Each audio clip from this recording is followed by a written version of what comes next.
sedang di kiri kanan mereka, air itu sebagai tembok bagi mereka. Demikianlah pada hari itu Tuhan menyelamatkan orang Israel dari tangan orang Mesir.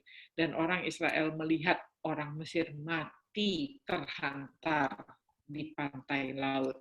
Ya, jadi Tuhan sang penyelamat itu membebaskan umatnya dari perbudakan dosa itu, menghancurkan musuhnya itu sampai habis gitu, sampai tuntas ya.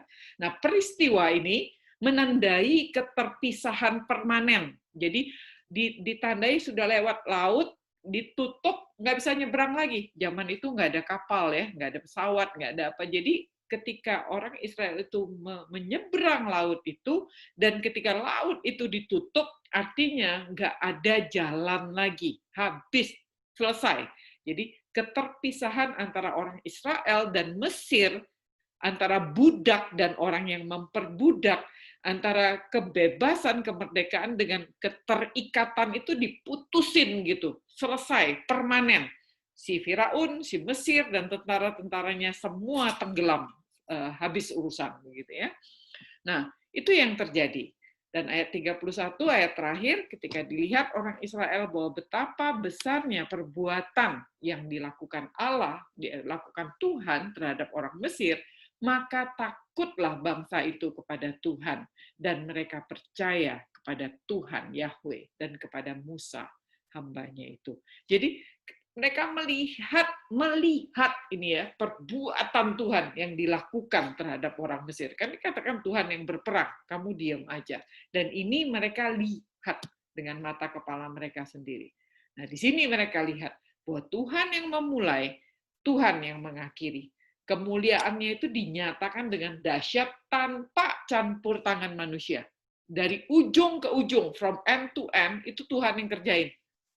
Manusia diam-diam aja, nggak ngelakuin apa-apa. Nah, apa yang Tuhan kerjakan, di satu sisi terjadi penghancuran. Mesir itu sampai tuntas, habis, begitu ya. Di satu sisi yang lain, jadi mulai dari tulah pertama sampai tulah ke-10, dan sekarang Tuhan tenggelamin semua tentara Mesir dan perangkatnya.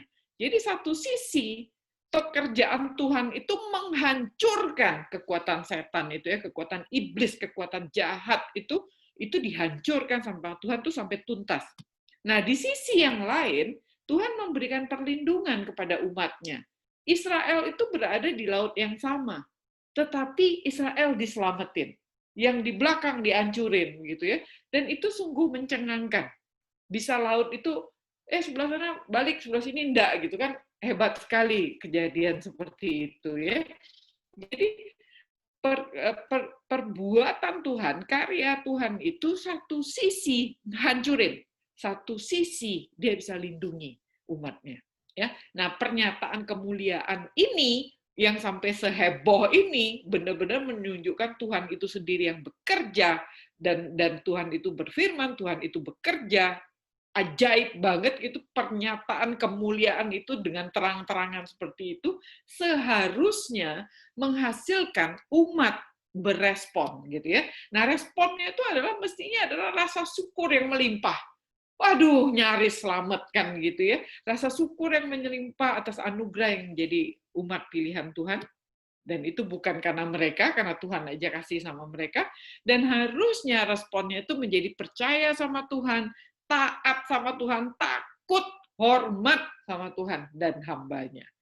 Harusnya itu yang menjadi respon dari umat, ya. Bersyukur, percaya, taat, takut, dan hormat kepada Tuhan dan hambanya. Nah, itu yang akan kita pelajari pada hari ini, ya.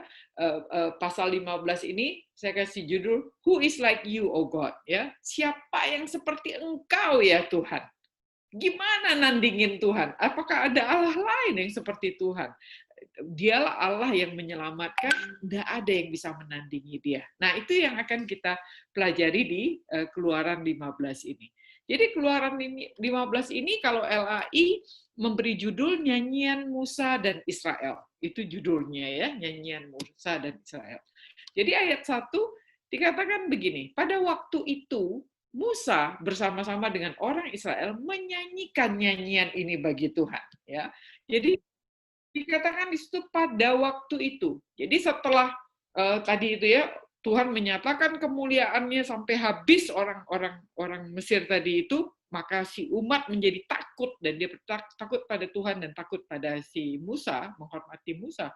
Langsung pada waktu itu. Jadi pada waktu itu tuh nyambung gitu. Saat itu juga gitu ya. Satu spontanitas. Jadi setelah dia lihat Mesirnya ketimbun-timbun, terbolak-bolak, habis sama laut tersebut, saat itu juga ya, satu spontanitas.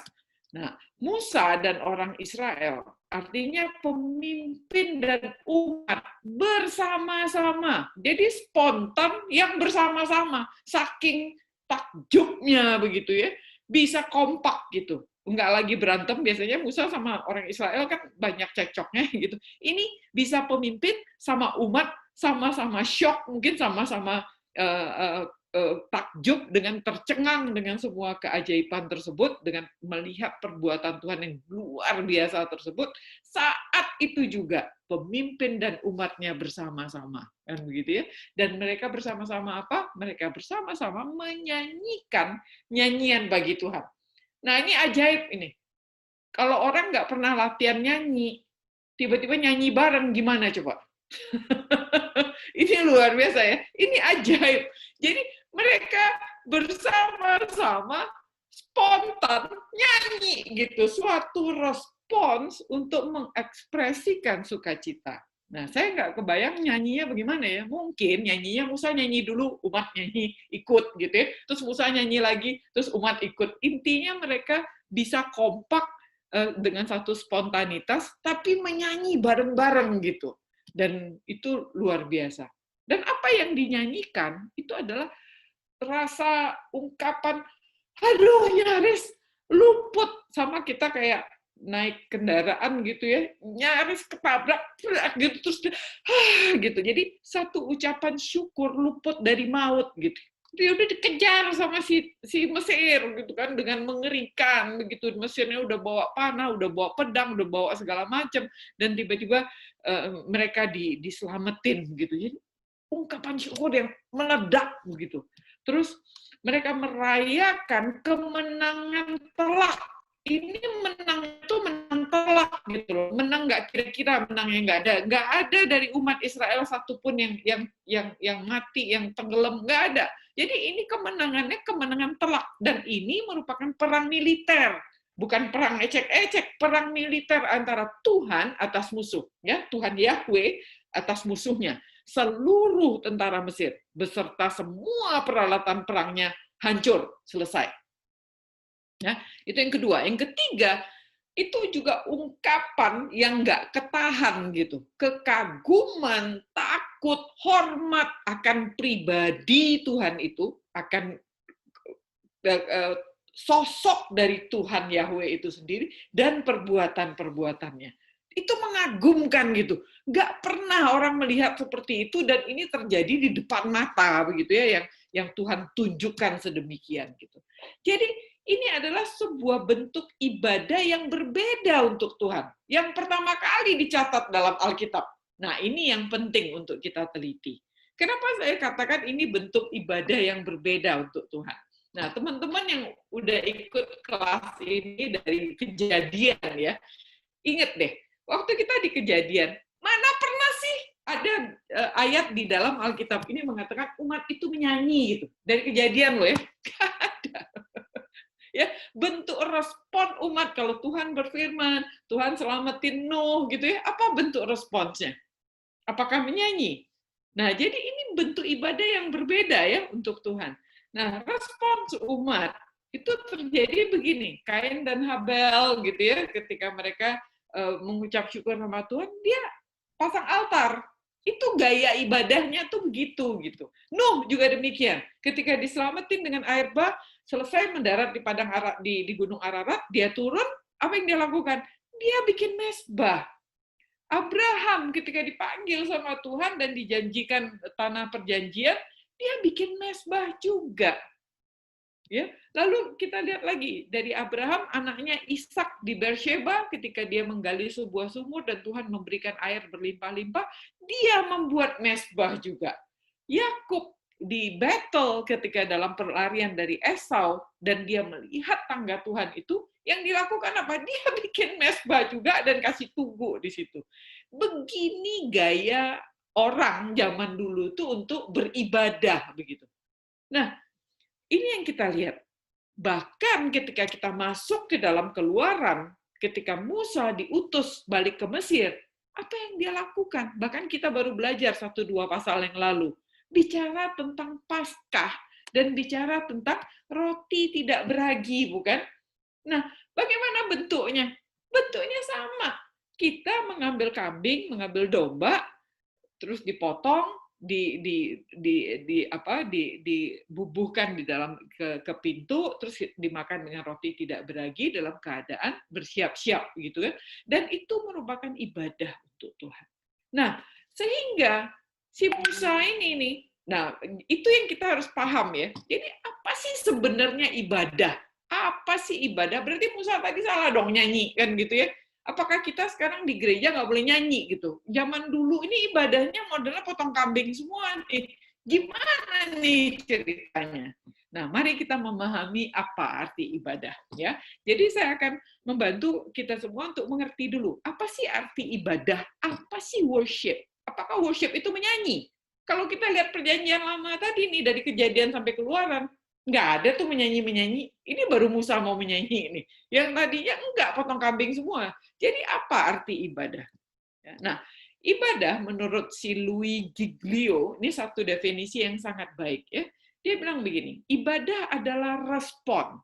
Ibadah adalah respon, jadi sambutan ya, meresponi, respon pribadi atau komunal, komunal itu artinya bersama-sama. Jadi sebuah respon pribadi atau bersama-sama kepada Tuhan untuk hal-hal yang bernilai bagi kita, yaitu tentang siapa Allah dan apa yang telah dilakukannya kepada kita. Dan ini dinyatakan dalam dan melalui kata-kata dan sikap hidup. Ya, jadi ada unsur yang penting di sini adalah nomor satu adalah respon. Ini adalah Tuhan singkapin, kita respon. Nah, respon. Jadi ibadah itu respon, menyambut, begitu ya, sebuah respon terhadap yang respon itu bersifat dari pribadi kita atau bersama-sama dari Musa dan umat pribadi dan bersama-sama. Atas apa? Respon atas apa? Atas apa yang Tuhan singkapin. Ya, apa yang Tuhan singkapin? Yang Tuhan singkapin adalah dirinya. Siapa dia? Akulah Yahweh katanya. I am who I am gitu ya. Siapa dirinya dan karyanya. Karyanya artinya apa? Perbuatan-perbuatannya. Tenggelamin orang Mesir itu tadi ya, menyelamatkan orang Israel, menurunkan tulah itu karya Tuhan. Jadi siapa dirinya dan apa karyanya. Ya, dan kemudian melalui di dalam apa? Jadi kita meresponinya itu melalui apa? Melalui kata-kata yang keluar dari mulut kita atau sikap dari hidup kita. Ya, saya selalu menantang diri saya begini, kalau kita bekerja, bekerja adalah ibadah. Nah, itu artinya sikap hidup kita harus merupakan ibadah. Harus respon pribadi saya terhadap penyingkapan Tuhan kepada saya, dan saya sikapi itu di dalam pekerjaan saya. Itu baru kita bisa bilang kerjaanku adalah ibadahku. Ya, jadi bukan kerjaan buat cari duit gitu, enggak, tetapi pekerjaanku adalah ibadahku. Itu artinya kita meresponi apa yang Tuhan singkapkan kepada aku dalam sikap hidupku. Nah, kira-kira gitu ya. Nah, sehingga ibadah itu selalu punya konsep begini, bermula dari Allah. Ya, selalu inisiatifnya, tindakannya yang duluan itu, yang proaktif itu pasti Allah. Jadi ibadah itu selalu bermula dari Allah. Allah yang panggil Habel dan Kain, ya. Allah yang panggil Nuh untuk naik ke bahtera dan semua dunia dihancurkan, baru Nuh meresponinya dengan bikin mesbah. Ya. Allah yang panggil lagi si Abraham Abraham meresponinya dengan bikin mesbah lagi. Ishak juga demikian, Yakub juga demikian. Tuhan ungkapkan kepada Yakub dulu, baru Yakub menaruh batu, baru Yakub membuat mesbah. Jadi yang namanya ibadah itu selalu inisiatif itu mulai dari Allah, ya. Dan dia tuh dan kemudian berakar di dalam Allah sendiri, baru kita responi, begitu kan? Nah, jadi ibadah itu punya tujuan. Nah, tujuannya cuma dua. Diingat-ingat ya, tujuan pertama adalah memuliakan Tuhan. Jadi ibadah, yang namanya ibadah itu kita responin ini, tujuannya adalah untuk memuliakan Dia, untuk menikmati Dia selamanya. Ini menurut Katekismus Westminster ya, dikatakan to glorify God and enjoy Him forever. Jadi tujuan ibadah nomor satu adalah memuliakan Tuhan dan menikmatinya, ya, selamanya. Mengapa kita bisa menikmati Tuhan? Karena memang kita berasal dari Tuhan. Ya, itu saya cerita sedikit, misalnya ya, ketika kalau kita baca Kejadian 1, Tuhan bilang, tanah, dari tanah tumbuhlah tanaman. Ya, nah kalau tanaman itu kita cabut dari tanah itu adalah habitatnya, bukan? Dicabut dari tanah, dibiarin begini, tanaman itu akan mati karena dia dicabut dari habitatnya. Ya. Demikian juga Tuhan bilang laut, berkeriapanlah ikan di dalam laut. Ketika ikan itu dicabut dari air, ditarik dari air, diangkat dari air, ikan itu akan mati karena dicabut dari habitatnya. Nah, sekarang pertanyaannya adalah, manusia diciptakan dari siapa? Ketika Tuhan menciptakan manusia, Tuhan bilang apa? Marilah kita menciptakan manusia yang serupa dan segambar dengan kita. Kita ini manusia asalnya dari Tuhan. Jadi kalau kita dicabut dari Tuhan, kita juga mati. Kita juga sengsara. Nah, sehingga dikatakan bisa menikmati Dia tuh bagaimana? Karena kita kayak kembali ke habitat kita gitu. Makanya isi hati kita nih sering sekali kosong, nggak tahu apa yang kita cari, nggak bisa ketemu, mau cari duit segala macam, mau security, nggak bakal bisa terisi hati itu kalau kita tidak kembali kepada Tuhan. Ya, nah makanya tujuan ibadah adalah memuliakan Tuhan dan menikmatinya. Prove it, buktikan itu, maka hidupmu akan penuh. Nah, itu nomor satu. Ya. Kekosonganmu itu akan diisi oleh Tuhan karena memang dasar kita ini berasal dari Dia gitu. Hanya Dia yang bisa mengisi itu, nggak ada yang lain. Tidak uang, tidak kekayaan, tidak kenamaan, tidak ngetop, tidak ada satu apapun yang bisa mengisi kekosongan itu kecuali Tuhan. Nah, jadi nomor satu tujuan ibadah adalah memuliakan Tuhan. Nah, bagaimana kita memuliakan Tuhan? Of course, harusnya kita mengenal dan bergaul dengan Tuhan. Sehingga kita tuh kenal Dia dan ngobrol-ngobrol sama Dia dan tahu bagaimana sifat dan karakter Tuhan itu. Yang kedua adalah ketika kita udah kenal Tuhan, kita tahu hebatnya Tuhan kayak begitu, kita percaya. Dan kita baru bisa patuh pada perintahnya. Kalau kita nggak kenal Tuhan, gimana mau percaya? Nah, gimana boro-boro mau patuh gitu loh. Jadi kalau selama ini ya, coba pikirkan teman-teman, Bapak, Ibu semua, kalau masih kita itu melanggar firman Tuhan, nggak patuh, artinya apa? Kita nggak percaya. Kenapa kita nggak percaya? Karena kita nggak tahu siapa Dia. Kalau kita nggak tahu siapa Dia, kita main-main. Kita pikir, iya, Tuhan nggak lihat ini. Siapa bilang gitu? Siapa bilang? Artinya kalau kita tidak kenal Tuhan, berujung dengan kita tidak percaya. Kalau kita tidak percaya, ya boro-boro patuh. Siapa lu? Gue nggak kenal ini. Kan gitu. Nah, tapi kalau kita kenal, ya, nah kita akan percaya dan kita akan patuh. Nah, jadi memuliakan Tuhan itu adalah mengenal, percaya, patuh, dan jalankan kehendaknya. Apakah itu akan menjadi beban bagi kita? Enggak, karena kita berasal dari Dia dan itu akan membuat kita nyaman gitu ya. Tuhan sendiri bilang pakailah kuk itu dan kuku itu nyaman. Nah, Ibadah tujuan keduanya adalah pengudusan dan pembangunan manusia. Jadi nomor satu tuh ke atas ya, memuliakan Tuhan. Yang kedua, kita bisa dikatakan beribadah kalau kita hasilnya itu menguduskan sesama kita, jangan jadi batu sandungan, ya, dan membangun manusia lain. Kalau di dalam kita misalnya sekarang nggak bisa ke gereja gitu ya, kalau dulu ke gereja tapi pakai bajunya Masya Allah misalnya seksi banget gitu ya, bukannya menguduskan sesama namanya itu namanya ngejorokin sesama ya. Nah jadi ibadah itu tujuannya memuliakan Tuhan dan menguduskan dan membangun sesama kita ya, sanctify of man, sanctification of man, and edification amongst men ya. Jadi pada waktu umat menyembah, jadi ketika kita sama-sama menyembah secara komunal nih maupun pribadi, anugerah Tuhan itu turun melalui Roh Kudus dan menjadikan para penyembah itu seperti Kristus. Dikuduskan kita, dibangun kita sebagai tubuh Kristus yang satu.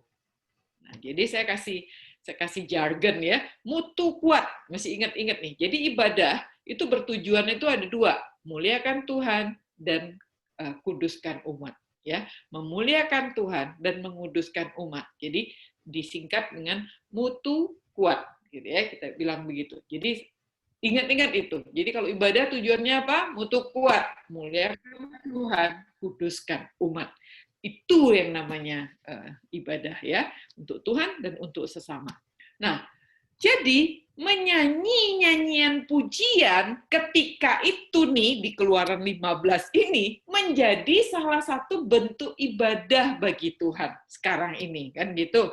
Nah, kalau kita lihat ini adalah bentuk dan sarananya yang dilakukan di dalam orang menyanyi apa? Menggunakan semua panca indera. Ada suara, ada visual, ada aroma, ada rasa, ada sentuhan, ada gerakan tubuh gitu ya, dan ada pesan yang memiliki arti. Ya. Jadi kalau kita bilang kita bentuk ibadahnya itu adalah menyanyi nyanyian pujian, justru itu yang sering sekali kita lakukan di gereja. Kita nggak pernah lagi potong kambing di gereja kan, orang Muslim yang lakukan itu sekarang. Tapi kita beralih bentuk nih ya, dengan menyanyi, sama seperti meniru si Musa di Keluaran 15 ini. Nah, semua ini ada bentuk, ada sarananya, dan ada isinya. Nah, sering yang terjadi kalau kita akuin di gereja, kita sibuk sama bentuk sama sarana. Mesti beli band, mesti begini, mesti sound systemnya begini, mesti lightingnya begini, layar komputernya segede gambreng misalnya. Kita sibuk dengan itu. Dan kita lupa isinya apa sih? Nah, itu yang coba saya highlight ya. Jadi kalau kita bicara tentang bentuk dan sarana nih, panca indera kita dan gerakan itu adalah sarana untuk membantu mengekspresikan pesan sesuai dengan tujuannya ya. Memang sarana penting. Contoh, sarana itu salah satunya itu suara. Nah, suara itu bisa datang dari manusia, bisa datang dari alat bantu, alat musik contohnya. Lalu dalam suara dan dalam alat bantu itu ada alunan nada, ada ritme. Ya, memfasilitasi terciptanya keteraturan dalam kelompok besar. Jadi musik penting nggak kalau mau nyanyi rame-rame? Penting banget supaya masuknya bareng, berhentinya bareng, kerasnya di sini, pelannya di sini gitu. Kalau nggak ada musik, bubar ini kan. Jadi kalau kita rame-rame mau nyanyi, bayangkan ya kalau nggak ada musik. Jadi nyanyi bersama-sama versus membaca serentak, pasti membaca serentak berantakan. Tapi kalau menyanyi bersama-sama, karena ada ritmenya, ada ketukannya, kita bisa bareng gitu. Ya, coba kalau di sini aja kita semua harus mute gitu, karena saya bicara sendiri gitu. Tapi kalau kita bicara bareng-bareng nih bubar. Tapi kita bisa nyanyi bersama-sama, bukan? Ya, nah. Karena ada nada dasar, ada tempo, ada tanda mulai menyanyi, ada tanda untuk mulai berhenti, dan seterusnya. Nah, lalu yang kedua, ada pesan. Ada kata-kata yang dinyanyikan. Jadi, sebenarnya menyanyi itu tidak hanya kata-kata. Kita bisa mengeluarkan suara dalam bentuk siulan, gumaman, dan lain perkara ya. Tapi intinya ada pesan sesuatu yang ingin disampaikan. Nah, ini jadi suara itu tuh menolong memberi penekanan pada pesan-pesan tertentu. Misalnya kalau kita nyanyi, makin lama nadanya makin lama makin naik, makin tinggi. Artinya kita lagi mau majesty, ya. Jadi kemegahan, keagungan, makin lama makin naik. Nadanya perlahan. Nah, nyanyinya lembut, penuh kasih gitu ya, untuk menunjukkan ada kelembutan dan ada kasih. Nada cepat menunjukkan ada kemendesakan, urgency, ada dinamika gitu ya. Nada menghentak itu menunjukkan komitmen, mungkin perintah, kemarahan dan seterusnya. Ya. Nah, lalu nada itu juga penting untuk mengingat pesan. Ya, kita lebih mudah menghafal lagu daripada menghafal hafalan gitu kan. Kalau kita nyanyiin, inget. Makanya anak-anak sekolah minggu ada tuh Matius, Markus, Lukas, Yohanes gitu ya, dihafalin itu dengan ada lagunya gitu. Nah, sehingga pola dalam melodi menghasilkan harmonisasi yang membantu mengingat struktur dan isi pesan. Jadi ada strukturnya, ada isi pesannya. Seperti berpantun, 2 baris pertama adalah begini, 2 baris kedua adalah begini, dengan diatur dengan nada yang naik turun begitu ya. Nah, itu suara. Yang kedua adalah visual. Nah, visual kalau di gereja kita ada bahan bacaan, ada latar belakang, ada lampu, dekorasi, mimbar, layar komputer dan seterusnya. Lalu kalau aroma gitu ya, kalau misalnya di gereja kami, kebetulan tempat gereja kami ini di depan tong sampah yang gedenya minta ampun. Kalau tong sampah itu belum diambil sampahnya oleh truk sampah DKI, Masya Allah, gitu ya, masuk ke gereja dengan aroma yang, aduh, semerbak begitu. Nah, itu akan mengganggu. Jadi ini dikit-dikit memang mengganggu. Lalu perasa ya, makan minum bersama, perjamuan kudus dan perjamuan kasih. Ini ada jokes juga. Dulu waktu zaman gereja kami masih yang lama banget gitu, ada seorang ibu mungkin yang melayani yang suka membuatkan perjamuan kudus ini, tapi mungkin memotong rotinya itu atau memotong buah anggurnya itu untuk diperes itu mungkin pisaunya pakai bawang gitu, sehingga bekas bawang, sehingga ketika diminum itu terasa gitu bawangnya bubar gitu kan, konsentrasinya di dalam perjamuan kudus gitu. Nah, itu sangat mempengaruhi ya. Lalu kulit sentuhan kita juga, suhu udara, kita ada salam damai, di gereja ada doa bersama, perjamuan kudus, persembahan ya. Semua itu merupakan wujud ibadah kita. Gerakan, kita nyanyi angkat tangan, kita buka tangan kayak berdoa tadi ya, kita bersujud, kita berdiri, kita duduk, bertepuk tangan, melambaikan tangan, mungkin kakinya diderapkan, itu semua merupakan sarana sebenarnya untuk beribadah. Nah, apakah harus seperti itu? Tidak ada aturan seperti itu. Ya, kalau kita mau melihat gerakan tubuh yang sangat syahdu, yang sangat khusyuk, saya menganjurkan ke gereja Katolik gitu, gereja Katolik, orang-orang Katolik sangat menghormati tradisi dan ketika masuk gereja harus menunduk dulu, membuat tanda salib, mengambil air suci dan seterusnya. Itu mengagumkan gitu, yang sekarang di gereja-gereja Protestan tidak dilakukan. Nah, yang paling penting sebenarnya adalah isi, pesan yang memiliki arti. Ya, ini yang paling penting dibandingkan semua sarana tadi. Jadi pesan itu punya sifat. Ya, kata-kata itu bisa menyampaikan informasi, ada fakta sejarah. Ada kata-kata yang menggunakan istilahnya alegori. Alegori itu figuratif, metamorfikal. Misalnya pakai kata tangan Tuhan ya. Dari minggu lalu kita bilang, kalau saya bilang ada tangan Tuhan artinya apa? Kehendak Tuhan pasti terjadi. Emang Tuhan punya tangan? Wong Allah kita adalah roh, bagaimana dia punya tangan? Tetapi ketika dikatakan tangan Tuhan, tidak berarti Tuhan punya tangan gitu ya. Nafas hidungnya gitu. Emang Tuhan punya hidung? Nah, itu adalah bahasa alegori ceritanya ya. Lalu ada lagi yang namanya hiperbolis. Hiperbolis itu yang digede-gedein. Misalnya orang tenggelam seperti timah tenggelam gitu. Gunung membeku di tengah lautan gitu kan. Dan tentara Mesir itu diam mematung seperti patung gitu, diam tidak bergerak. Nah, itu adalah bahasa hiperbolis yang dipakai untuk menegaskan arti. Nah, jadi ketika kita membaca Keluaran 15 ini, nanti kita akan menemukan nih, ada alegori, ada hiperbolis, tapi juga ada informasi.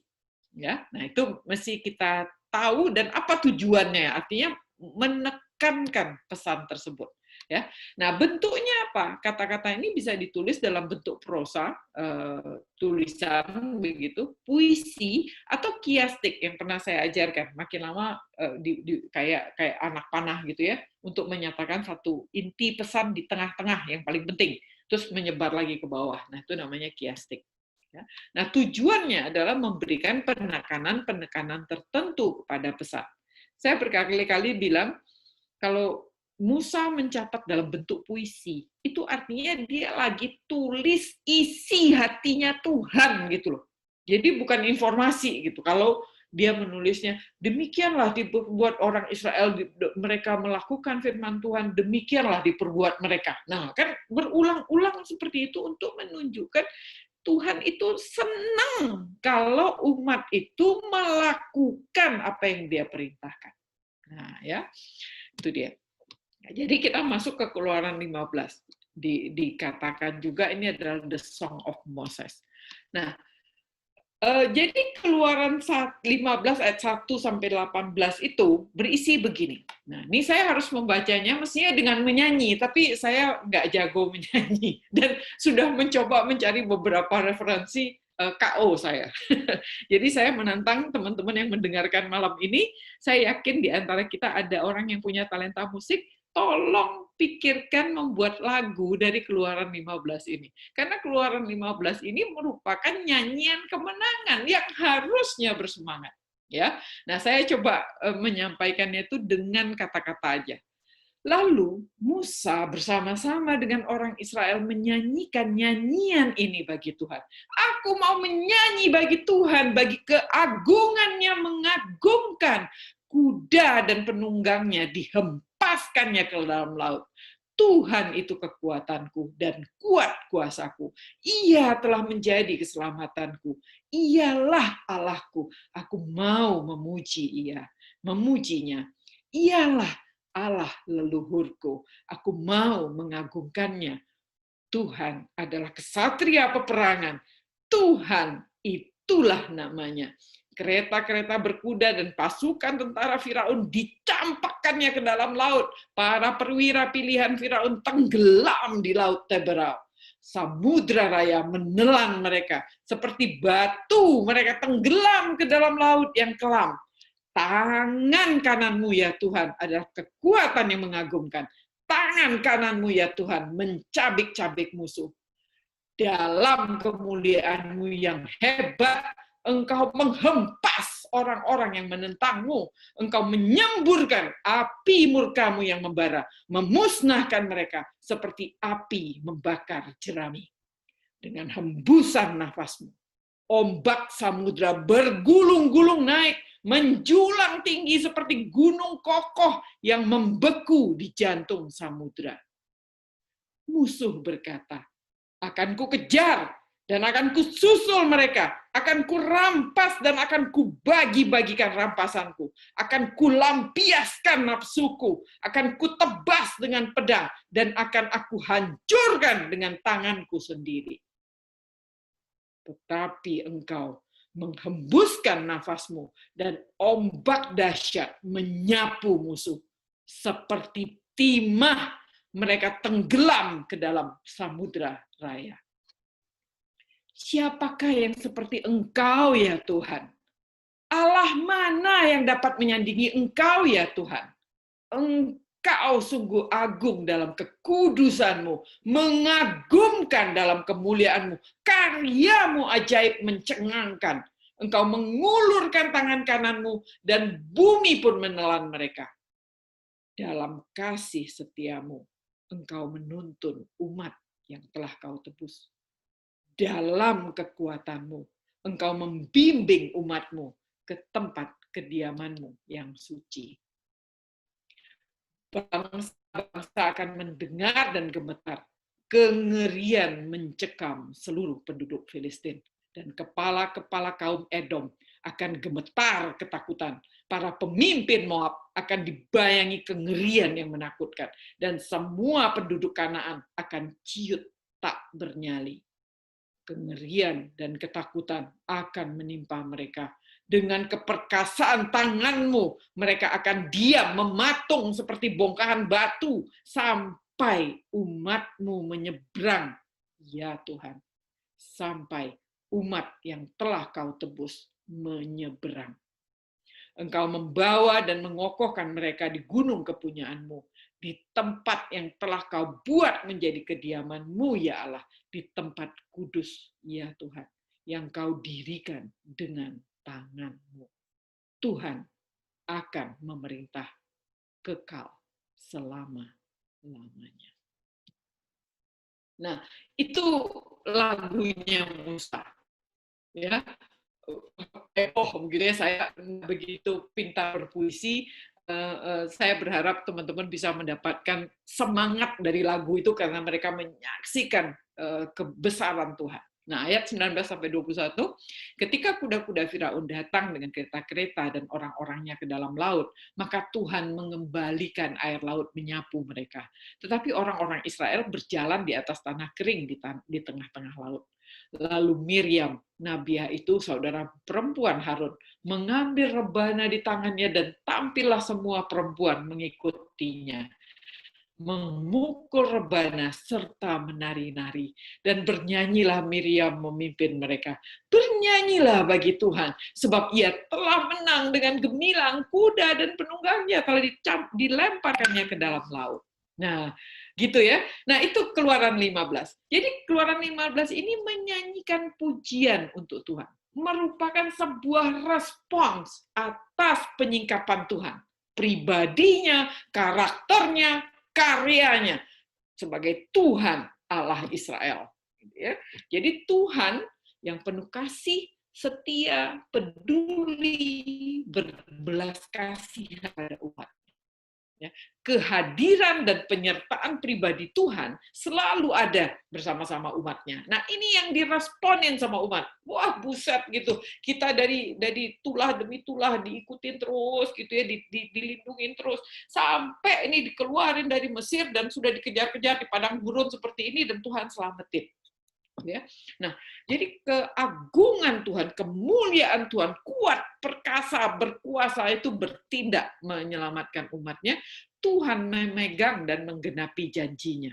Tuhan udah bilang, dia udah bilang, aku udah berjanji kepada bapak leluhurmu, Abraham, Ishak dan Yakub, ku penuhi. Nah, ya, Tuhan menghancurkan musuh itu sampai tuntas, sampai habis. Jadi Tuhan yang pribadi dan karyanya ini nggak bisa dibandingin sama Allah-Allah lain. Sama dewa-dewanya si Mesir itu semua udah habis semua. Jadi baik orang Kanaan sekalipun ya, tidak ada Allah lain dari manapun dan dari kapanpun itu yang bisa menandingi Allah. Tuhan yang memerintah kekal selama-lamanya.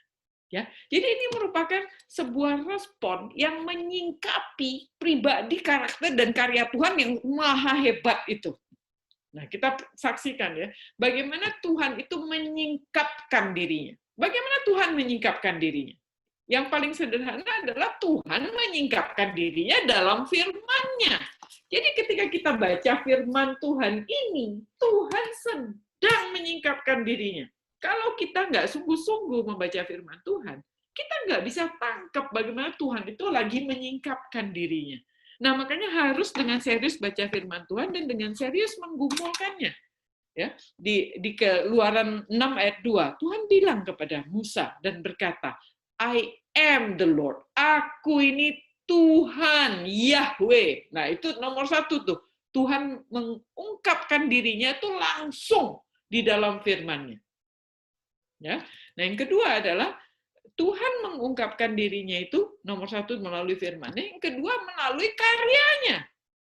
Ya, ketika orang Israel lihat nih segala air itu berbalik, tutup kereta, orang berkuda semua, Firaun mati semua, itu tuh Allah menyingkapkan dirinya di dalam pekerjaannya, di dalam perbuatannya, di dalam karyanya. Nah, sehingga ketika kita meresponi itu dan menyanyikan, jadi kekaguman kita akan semua itu membuat kita tuh kepengen nyanyi gitu ya. dalam hal ini faktanya begitu. Jadi si Musa sama si orang Israel ini ketika menyaksikan kehebatan Tuhan itu mereka bernyanyi, keluar itu nyanyi gitu. Nah, ini adalah ketika Musa mencatat ini dan ini masuk ke kanon, satu lagu ini, satu pasal sendiri, ini adalah satu bentuk ibadah yang Tuhan perkenankan artinya. Jadi belum pernah menyanyi-menyanyi ini kan, tadinya memotong kambing dulu kan. Nah sekarang ada pujian yang diungkapkan sebagai bentuk ibadah, sebagai bentuk respon terhadap penyingkapan Tuhan. Jadi nggak pakai potong kambing loh di sini. Jadi mestinya kan Tuhan hancurin Mesir, Israel tiba-tiba ambil kambingnya semua, potong gitu, terus bikin mesbah gede kan gitu. Ini enggak. Mereka meresponi Tuhan itu tidak dengan potong kambing, tapi dengan menyanyi. Dan itu diperkenankan Tuhan, makanya bisa masuk ke dalam Alkitab. Kalau Tuhan tidak perkenankan, itu pasti nggak dicatat sama Musa. Tuhan datengin geledek, dedar, bubar, nggak punya dinyanyi, kan gitu mestinya. Tetapi ketika mereka bernyanyi dan mengungkapkan itu merupakan bentuk ibadah yang Tuhan perkenankan artinya. Ya, nah sehingga muncullah itu. Sehingga kembali saya ulangi lagi ya, sehingga ibadah itu ada sebuah respon secara pribadi dan komunal terhadap penyingkapan Tuhan, siapa dirinya dan apa karyanya, dan itu melalui di dalam kata-kata kita.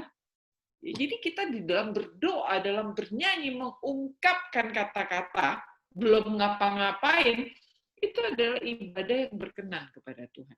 Apalagi kalau kita melakukannya, itu suatu hal yang sangat berkenan kepada Tuhan. Nah, di sini kita menyadari bahwa, oh, Tuhan itu senang dengan puji-pujian. Nah, itu dia ya. Nah, lalu saya ambil dari A.W. Tozer, si Aidan Wilson Tozer, dia bilang gini, kemurnian ibadah itu sangat tergantung pada seberapa dalam. Ya, ibadah murni ya, kemurnian ibadah. Jadi ibadah kan udah campur aduk nih sekarang, udah macam-macam karena budaya itu juga masuk menghancurkan ibadah tidak lagi murni. Nah, jadi A.W. Tozer ini orang yang sangat fokus di ibadah, dia bilang begini, kemurnian ibadah sangat tergantung pada seberapa dalam pengenalan akan Allah oleh para penyembahnya. Kalau engkau mengenal Allah yang sedemikian itu, apakah engkau berani bikin ibadah yang sembarangan? Apakah engkau berani memimpin ibadah pakai celana pendek, celana jeans sobek? Saya orang yang cukup konservatif dalam hal ini ya. Tetapi saya membayangkan gitu. Ibadah yang murni itu ini kalimat yang sangat bagus dari A.W. Tozer. Dia bilang kemurnian ibadah sangat tergantung dari berapa kita kenal Tuhan. Kalau di pikiran kita, Tuhan itu adalah orang yang pakai celana jeans sobek-sobek juga, ya sudah, kita memimpin ibadah juga pakai celana jeans sobek-sobek. Sama, kan gitu. Tapi kalau kita kenal Tuhan sebagai Allah yang maha agung itu, apa berani gitu loh. Jadi kemurnian ibadah itu sangat tergantung dari berapa kita mengenal Allah itu sendiri. Ya, jadi mari kita lihat pengenalan Abraham akan Tuhan. Ya, ini Abraham. Jadi Tuhan mengungkapkan kepada Abraham bapak leluhur kita ini. Ya, kita lihat dari Kejadian 12. Abraham menjawab panggilan Tuhan. Lalu ia mendirikan di situ mesbah bagi Tuhan dan memanggil nama Tuhan, the Lord Adonai. Itu nomor 1. Ya, ayat 12. Pertama kali Abraham mengenal Tuhan itu dia panggilnya the Lord, ya, Tuhan, Adonai. Dalam hal ini kayak Tuan gitu. Nah, Kejadian 14, 2 pasal setelah itu, Abraham bertemu dengan Melkisedek konteksnya, Raja Sodom. Nah, kalimat firman Tuhannya, tetapi kata Abram kepada raja negeri Sodom itu, aku bersumpah demi Tuhan Allah yang maha tinggi, pencipta langit dan bumi. Nah, di sini pengenalan Abraham udah lebih tinggi. Tadinya cuma panggil the Lord, Adonai. Sekarang dia lihat Tuhan tolong dia kan dalam berperang ini kan, dan dia lihat Aku bersumpah demi Tuhan yang Maha Tinggi, pencipta langit dan bumi. Nah, dia mengatakan di sini adalah El Elyon, ya, Tuhan, the Lord, God Most High. Jadi nggak lagi Adonai, dia memakai kata lain ya untuk memanggil nama Tuhan, El Elyon dalam hal ini.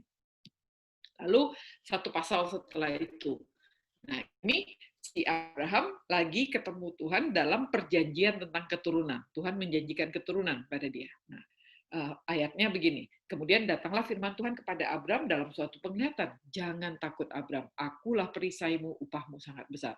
Abram menjawab, ya Tuhan Allah, apa yang engkau berikan kepadaku, karena aku akan meninggal dengan tidak mempunyai anak dan akan mewarisi rumahku, ialah yang akan mewarisi rumahku ialah Eliezer orang Damsyik itu.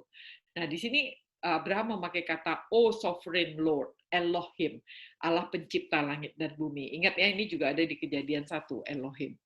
Nah, ayat 17 tentang sunat, ketika Abraham, Tuhan bicara sama dia tentang sunat. Nah, Abram ketika berumur 99 tahun, Tuhan berfirman kepadanya, akulah Allah yang maha kuasa, hiduplah di hadapanku dengan tidak bercela. Tuhan munculin dirinya, menyingkapkan kepada Abraham, ya, aku Allah yang maha kuasa. Di sini Allah mengatakan El Shaddai, ya. Jadi El Shaddai itu artinya Allah yang maha kuasa, karena Allah lagi bilang sama dia, umurmu 99, Sarah umurnya 90 tahun, gua akan kasih lu anak. Ya, aku yang maha kuasa. Itu yang Tuhan bilang. Tidak ada yang tidak mungkin bagi El Shaddai, gitu ya. Allah yang maha kuasa. Itu Allah yang sikapkan. Nah, lalu ketika Abram bertemu lagi dengan Abimelek, ya, lalu Abram menanam sebatang pohon tamariska di Beersheba dan memanggil di sana Tuhan Allah yang kekal. Nah, di sini dia memakai El Olam, Allah yang mengingat perjanjian. Jadi ketika Abraham itu menanam pohon tamariska di situ, dia tahu itu tanah yang kekal selama-lamanya. Jadi dia pakai Allah yang pegang janji, Allah yang kekal selama-lamanya, dia memakainya El Olam.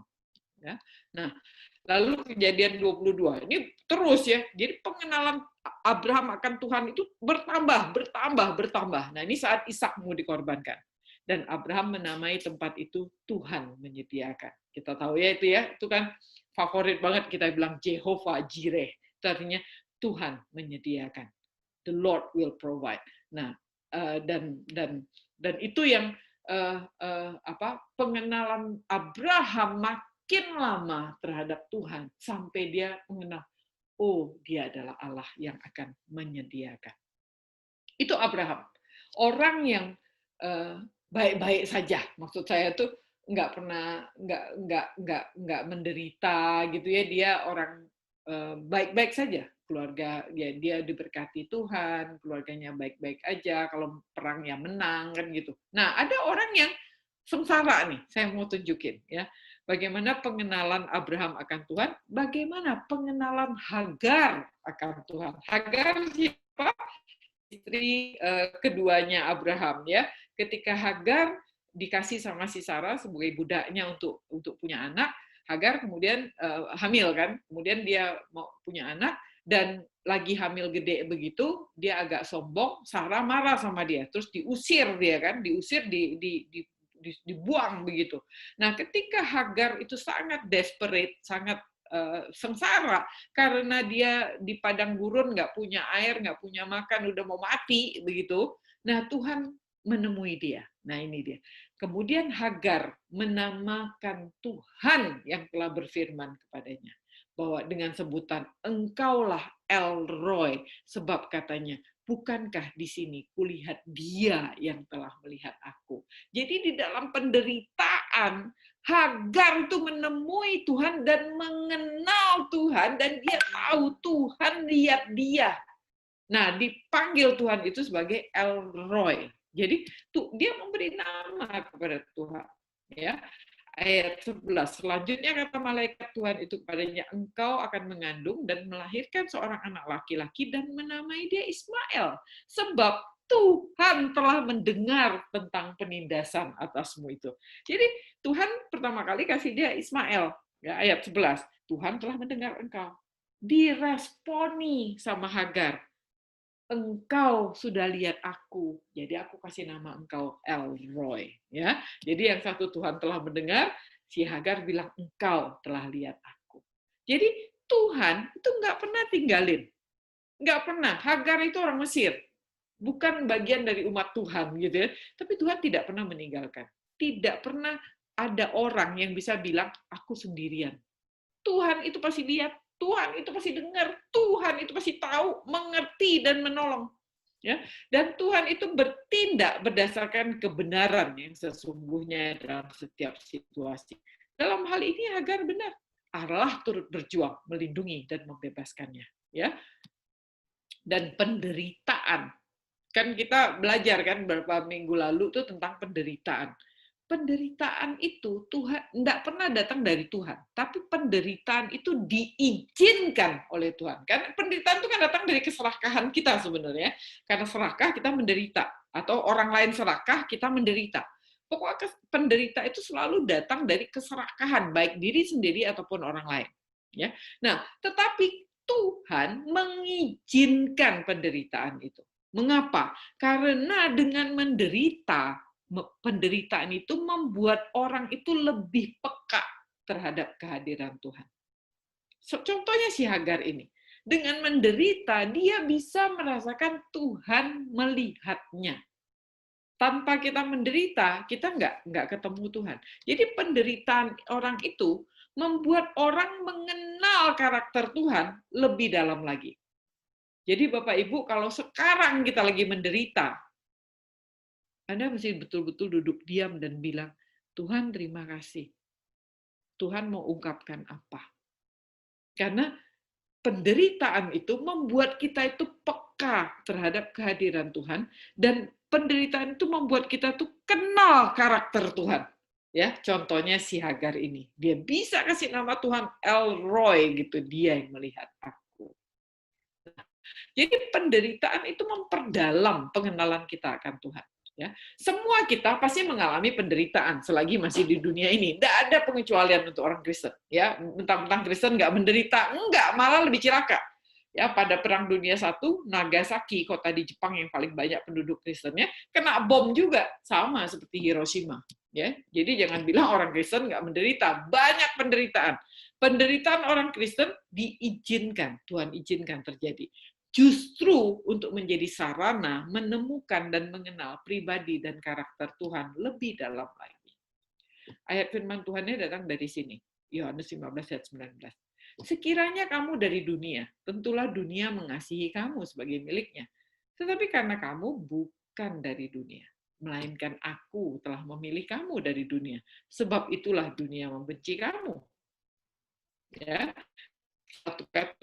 Rasul Petrus bilang begini, bergembiralah sekalipun sekarang ini kamu harus berduka cita oleh berbagai-bagai pencobaan. Karena itu berguna untuk membuktikan kemurnian imanmu. Seperti emas murni yang berharga, harus dimurnikan dengan api.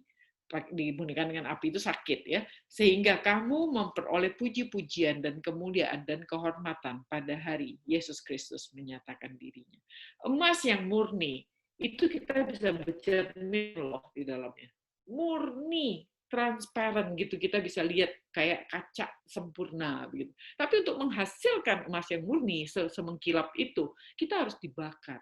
Dan penderitaan itu Tuhan izinkan terjadi untuk memurnikan kita. Makin murni kita, makin kita kenal Tuhan. Makin kita mengerti, oh gitu ya, kan gitu ya. Nah, Tuhan itu tuh kenal kita dengan baik. Yeremia 1 ayat 5, Yeremia bilang, Tuhan bilang sama Yeremia, sebelum aku membentuk engkau dalam rahim ibumu, aku telah mengenal engkau. Belum dibentuk aja udah kenal. Dan sebelum engkau keluar dari kandungan, aku telah menguduskan engkau. Aku telah menetapkan engkau untuk menjadi nabi dari bangsa-bangsa. Jadi Tuhan itu kayak punya kompas buat kita. Dia udah tahu kita mesti kemana, dan dia tahu kita tuh detail, ya, dari ujung rambut sampai ujung kaki kita. Tuhan mengenal kita. Nah, pertanyaannya adalah apakah kita kenal Tuhan? Seberapa kita kenal Tuhan? Tuhan kenal kita. Kita kenal Tuhan apa tidak? Ya, Tuhan Yesus bilang, kamu tidak mengenal Tuhan, tapi aku, kata Tuhan Yesus, kenal sama Bapa. Dan jika aku berkata aku tidak mengenal Bapa, maka aku pendusta. Aku kenal sama Bapa, sama seperti kamu. Tetapi aku mengenal Bapa dan aku menuruti firman-Nya.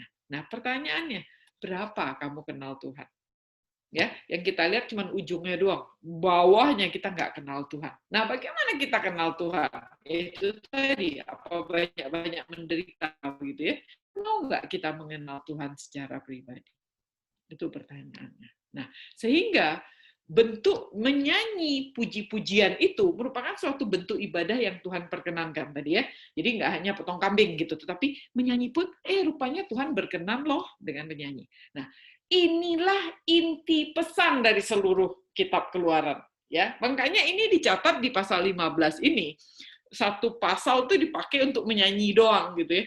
Karena ini inti pesannya dari seluruh kitab Keluaran itu mau disampaikan begitu, bahwa penyingkapan diri pribadi, karakter dan karya Tuhan, ya, Tuhan menyampaikan itu, menyingkapkan itu di Keluaran, bukan? Jadi seluruh kitab Keluaran nih isinya tuh Tuhan menyingkapkan dirinya aja, pribadinya, karakternya, karyanya, dirinya, pribadinya, karakternya, karyanya, begitu, menyingkapkan diri. Dan Tuhan itu rindu umat itu tuh punya respon berkenan kepadanya. Artinya umat itu kenal Dia dan mau melakukan kehendaknya. Jadi inti kitab Keluaran itu adalah Tuhan menyatakan dirinya, ini loh aku, Tuhan Yahweh, Tuhan Yahweh. Ini loh perbuatan-perbuatanku, ini loh tindakan-tindakanku. Supaya umat itu mengenal Tuhan. Nah, begitu kita kenal Tuhan, harusnya kita meresponinya itu, berespon yang benar gitu, yang berkenan kepada Tuhan. Nah, kalau kita berespon benar, artinya kita kenal sama Tuhan dan melakukan kehendaknya tuh dengan sukacita, dengan rela, dengan mau, karena kita kenal Tuhan itu. Nggak mungkin Tuhan itu ngejebak kita gitu. Nggak mungkin Tuhan itu mencelakakan aku. Nggak mungkin. Jadi kita mau gitu, karena kita kenal. Nah, seluruh kitab Keluaran isinya cuma itu, penyingkapan Tuhan dan kerinduan Tuhan agar umat itu meresponinya dengan benar. Ya, tapi kenyataannya nanti kita lihat, kita akan belajar kitab Keluaran kan, si umat ini nih, aduh minta ampun dah, nggak pernah bisa berkenan gitu loh kepada Tuhan, bandelnya minta ampun. Nah, sehingga si Martin Luther King bilang begini, kita nggak kenal Tuhan nih, kita kan ujung doang taunya. Di dalam tuh banyak hal yang kita nggak kenal Tuhan. Martin Luther King tuh cuma bilang gini deh, mau kenal Tuhan kan? Waduh, impossible. Ya udah, jalan selangkah kecil aja, dah. Jadi take the first step in faith. Jadi mesti jalan untuk kenal Tuhan itu tuh mesti dijalanin gitu. Jadi jangan lihat, waduh, panjang banget nih PR-nya. Enggak. Jalan aja dulu. Satu langkah kecil. Itu penting. Nah, di dalam pengenalan kita akan Tuhan, ini yang sedang kita lakukan sekarang. Mari kita belajar melalui kitab Keluaran ini. Jadi kitab Keluaran itu mengajak kita, namanya keluaran. Dikeluarkan, jalan bareng gitu loh. Nah, ketika kita jalan bareng, kita melihat, berinteraksi sama Tuhan. Kita lihat, kita kenal, dalam perjalanan bersama kita. Itu yang Martin Luther King bilang, satu langkah kecil, jalan aja bareng Tuhan. Makin kita jalan bareng Tuhan, makin ngobrol-ngobrol sama Tuhan, makin kenal. Ya, orang kalau nggak kenal saya, semua bilang, wah, yang namanya Angel ini orang yang galak, mengerikan, kan gitu. Tapi makin kenal, banyak orang yang saya pikir, not bad, mereka mencintaiku juga sih. Gitu deh kira-kira. Jadi, makin berjalan bersama, kita bisa melihat dan makin mengenal Tuhan dalam perjalanan bersamanya. Nah, itulah kitab Keluaran ya. Jadi di Keluaran 6, 2 dan 7 Tuhan mengungkapkan dirinya. Akulah dan Elohim ya. Dan Elohim artinya Allah pencipta. Ini pertama kali Tuhan ungkapkan dirinya. Bukan pertama kali. Di Keluaran ini salah satu contoh Tuhan mengungkapkan dirinya. Dan Elohim, Allah pencipta, berkata kepada Musa. Ya, akulah Yehova, Allah penyelamat artinya, Tuhan. I am the Jehovah the Lord. Akulah Yehova, Yahweh, Allah penyelamat Tuhan. Aku akan mengangkat kamu menjadi umatku dan aku akan menjadi Allahmu. Ini cara Tuhan mengungkapkan, bukan? Ya, nomor satu, dia ungkapkan dirinya, aku Elohim, Allah pencipta ini. Aku akan jadi Yehova, akan menjadi Allah penyelamatmu. Dan kamu jadi umat, aku jadi Allahmu. Ya, itu cara Tuhan mengungkapkan. Itu ada di Keluaran. Nah, salah satu contoh bentuk. Nah, ini yang kita pelajari hari ini. Ya, lalu Musa bersama-sama dengan orang Israel menyanyikan nyanyian ini bagi Tuhan. Ingat ya, ini adalah respon. Menyanyi itu adalah respon atas karya Tuhan. Satu pengakuan. Kalau Tuhan tadi mengungkapkan dirinya, sekarang nih umat ngakuin gitu pengingkapan Tuhan. Jadi umat meresponi, diakuin dari umat untuk Tuhan. Ya, jadi aku mau menyanyi bagi Tuhan, sebab keagungannya mengagumkan, kuda dan penunggangnya dihempaskan ke dalam laut. Ya. Tuhan itu kekuatanku dan kuat kuasaku. Ingat ya, ini adalah umat yang mengakui Tuhan. Ya, Tuhan udah ungkapkan kan melalui perbuatan tangannya kan. Dan sekarang umatnya bilang, Tuhan engkau kekuatanku dan kuat kuasaku. Saya ngebayangin gitu ya, gimana yang ngebayangin Tuhan kekuatanku itu gimana? Artinya apa? Nah, kita sering sekali membaca Alkitab, apalagi Mazmur, Tuhan adalah perisaiku. Hari gini perisai itu kayak apa gitu. Kita mana ada perang pakai perisai, dan kita boro-boro pakai perisai. Setrika tahu gitu ya, perisai itu kayak apa, aja nggak tahu gitu. Nah, sehingga kita sering sekali mengungkapkan sesuatu yang nggak ada artinya bagi kita. Nah, itu yang saya mau tantang di sini. Tuhan itu kekuatanku dan kuat kuasaku. Jadi bukan laguku ya, bukan mazmurku. Kalau kita baca di Alkitab kita, mazmurku. Ada lagi yang bilang my song. Tetapi kalau saya pelajari begitu, ada huruf Ibraninya yang ada satu titik yang beberapa penafsir lebih menguatkan kekuatanku dan kuat kuasaku. Karena Musa bukan orang penyanyi gitu. Tiba-tiba dia bilang Tuhan mazmurku tuh aneh gitu karena dia bukan penyanyi seperti Daud ya. Daud bilang Tuhan engkau mazmurku tuh wajar. Tapi kalau Musa kayaknya nggak wajar. Tetapi anyway, kalaupun kita menafsirkannya sebagai engkau adalah mazmurku, nggak ada yang salah dengan itu juga gitu ya. Tetapi di dalam penjelasan ini saya memakai tafsiran yang lain, Tuhan itu kekuatanku dan kuat kuasaku, my strength and my power sebenarnya ya. Jadi bukan my song gitu ya, my power. Nah, sehingga kalau kita bilang Tuhan itu kekuatanku dan kuat kuasa, kebayangnya saya tuh tau nggak kayak apa? Kayak gini, gitu. Tuhan kekuatanku tuh artinya akunya lemah, akunya kecil, dianya kuat. Ya, jadi saya ngebayangin saya bayi yang dipegang oleh bapakku, ya, yang menggendongku. Nah, gitu. Ya, baru terbayang, oh begitu ya maksudnya Tuhan adalah kekuatanku. Nah, saya mau mengajak nih, Bapak Ibu semua ini untuk berpikir, ketika kita baca Tuhan adalah titik-titik misalnya, coba bayangin, maksudnya apa itu ya? Kan gitu ya. Nah, kemudian kita harus membuat itu menjadi milik kita gitu, yang sangat personal untuk diri kita sendiri. Jadi bukan orang lain, bukan pengalaman Musa dan umat Israel, tapi pengalaman kita sendiri. Nah, dalam hal ini dia katakan Tuhan adalah kekuatanku. Ya. Lalu dia katakan apa lagi? Tuhan, ia telah menjadi keselamatanku. Ialah Allahku, aku mau memujinya. Ialah Allah leluhurku, aku mau mengagungkannya. Dia menjadi Allahku, milikku gitu ya. Allah leluhurku, sejak nenek moyangku, itu adalah punyanya kami. Wah, gitu. Dan aku mau mengagungkannya, aku mau memujinya. Dia milikku, milik warisan keluargaku. Nah, lalu ia telah menjadi keselamatanku, itu artinya apa? Saya membayangkan lagi, apa ya artinya keselamatanku tuh? Mungkin begini kira-kira, makanan untuk orang yang kelaparan banget, kasih makanan, selamat gitu ya. Haus banget, kasih minum, lega gitu. Nah, jadi Tuhan adalah keselamatanku tuh seperti itu. Nah, saya mau nunjukin satu film, teman-teman. Ini singkat aja 1 menit filmnya, tapi ini nunjukin begini. Anda tahu nggak bedanya domba sama kambing? Ya, kalau kambing, kalau Anda browsing gitu, mountain goat gitu ya, dia bisa menjejak di bahkan apa tembok 90 derajat gini nih. Kambing itu bisa loncat loh, bisa jejak gitu, nggak kepleset.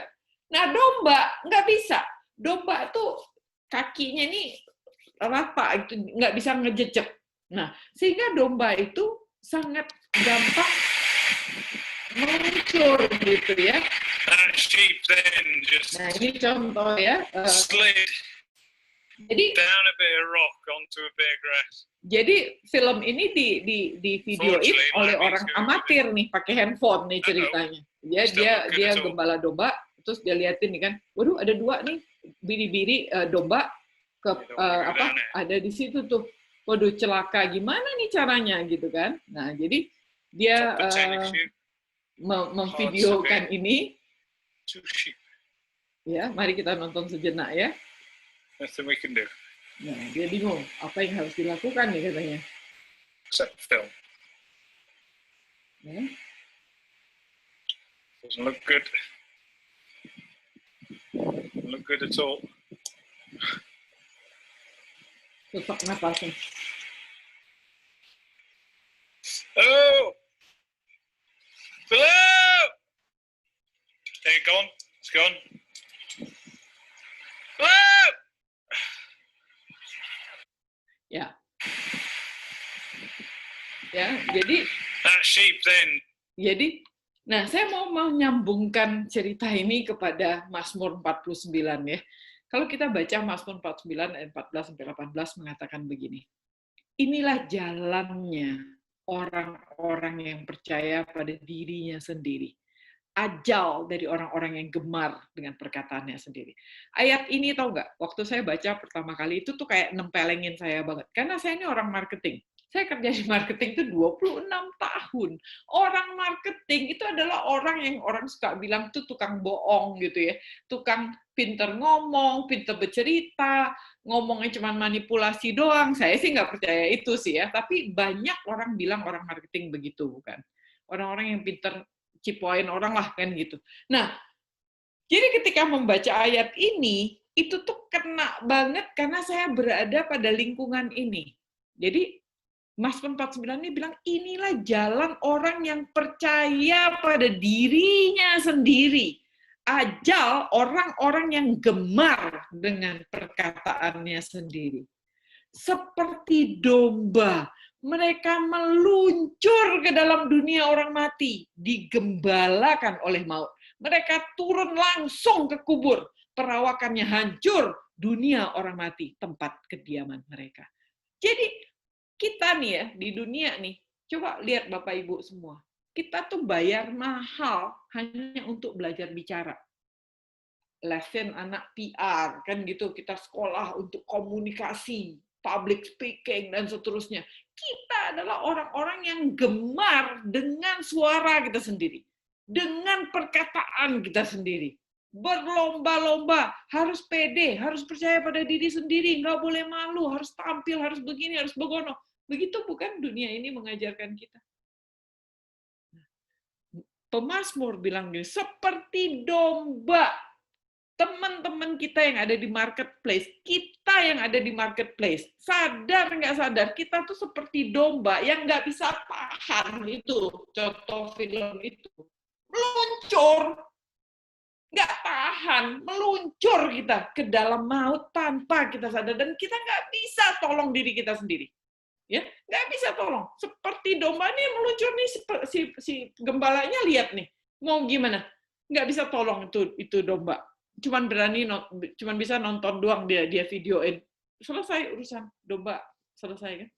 Nah, di sini pemazmur menuliskan, tetapi Allah akan membebaskan nyawaku dari cengkeraman dunia orang mati, sebab Ia menarik aku. Jadi Allah dalam hal ini ngelihat itu domba meluncur, Dia yang tangkap.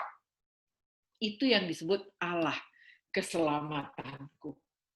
Jadi ini ada satu lukisan gini. Jadi ketika domba itu meluncur, Allah itu tarik gitu. Karena hanya Allah yang bisa menyelamatkan, nggak bisa yang lain. Domba itu nggak mampu menyelamatkan dirinya.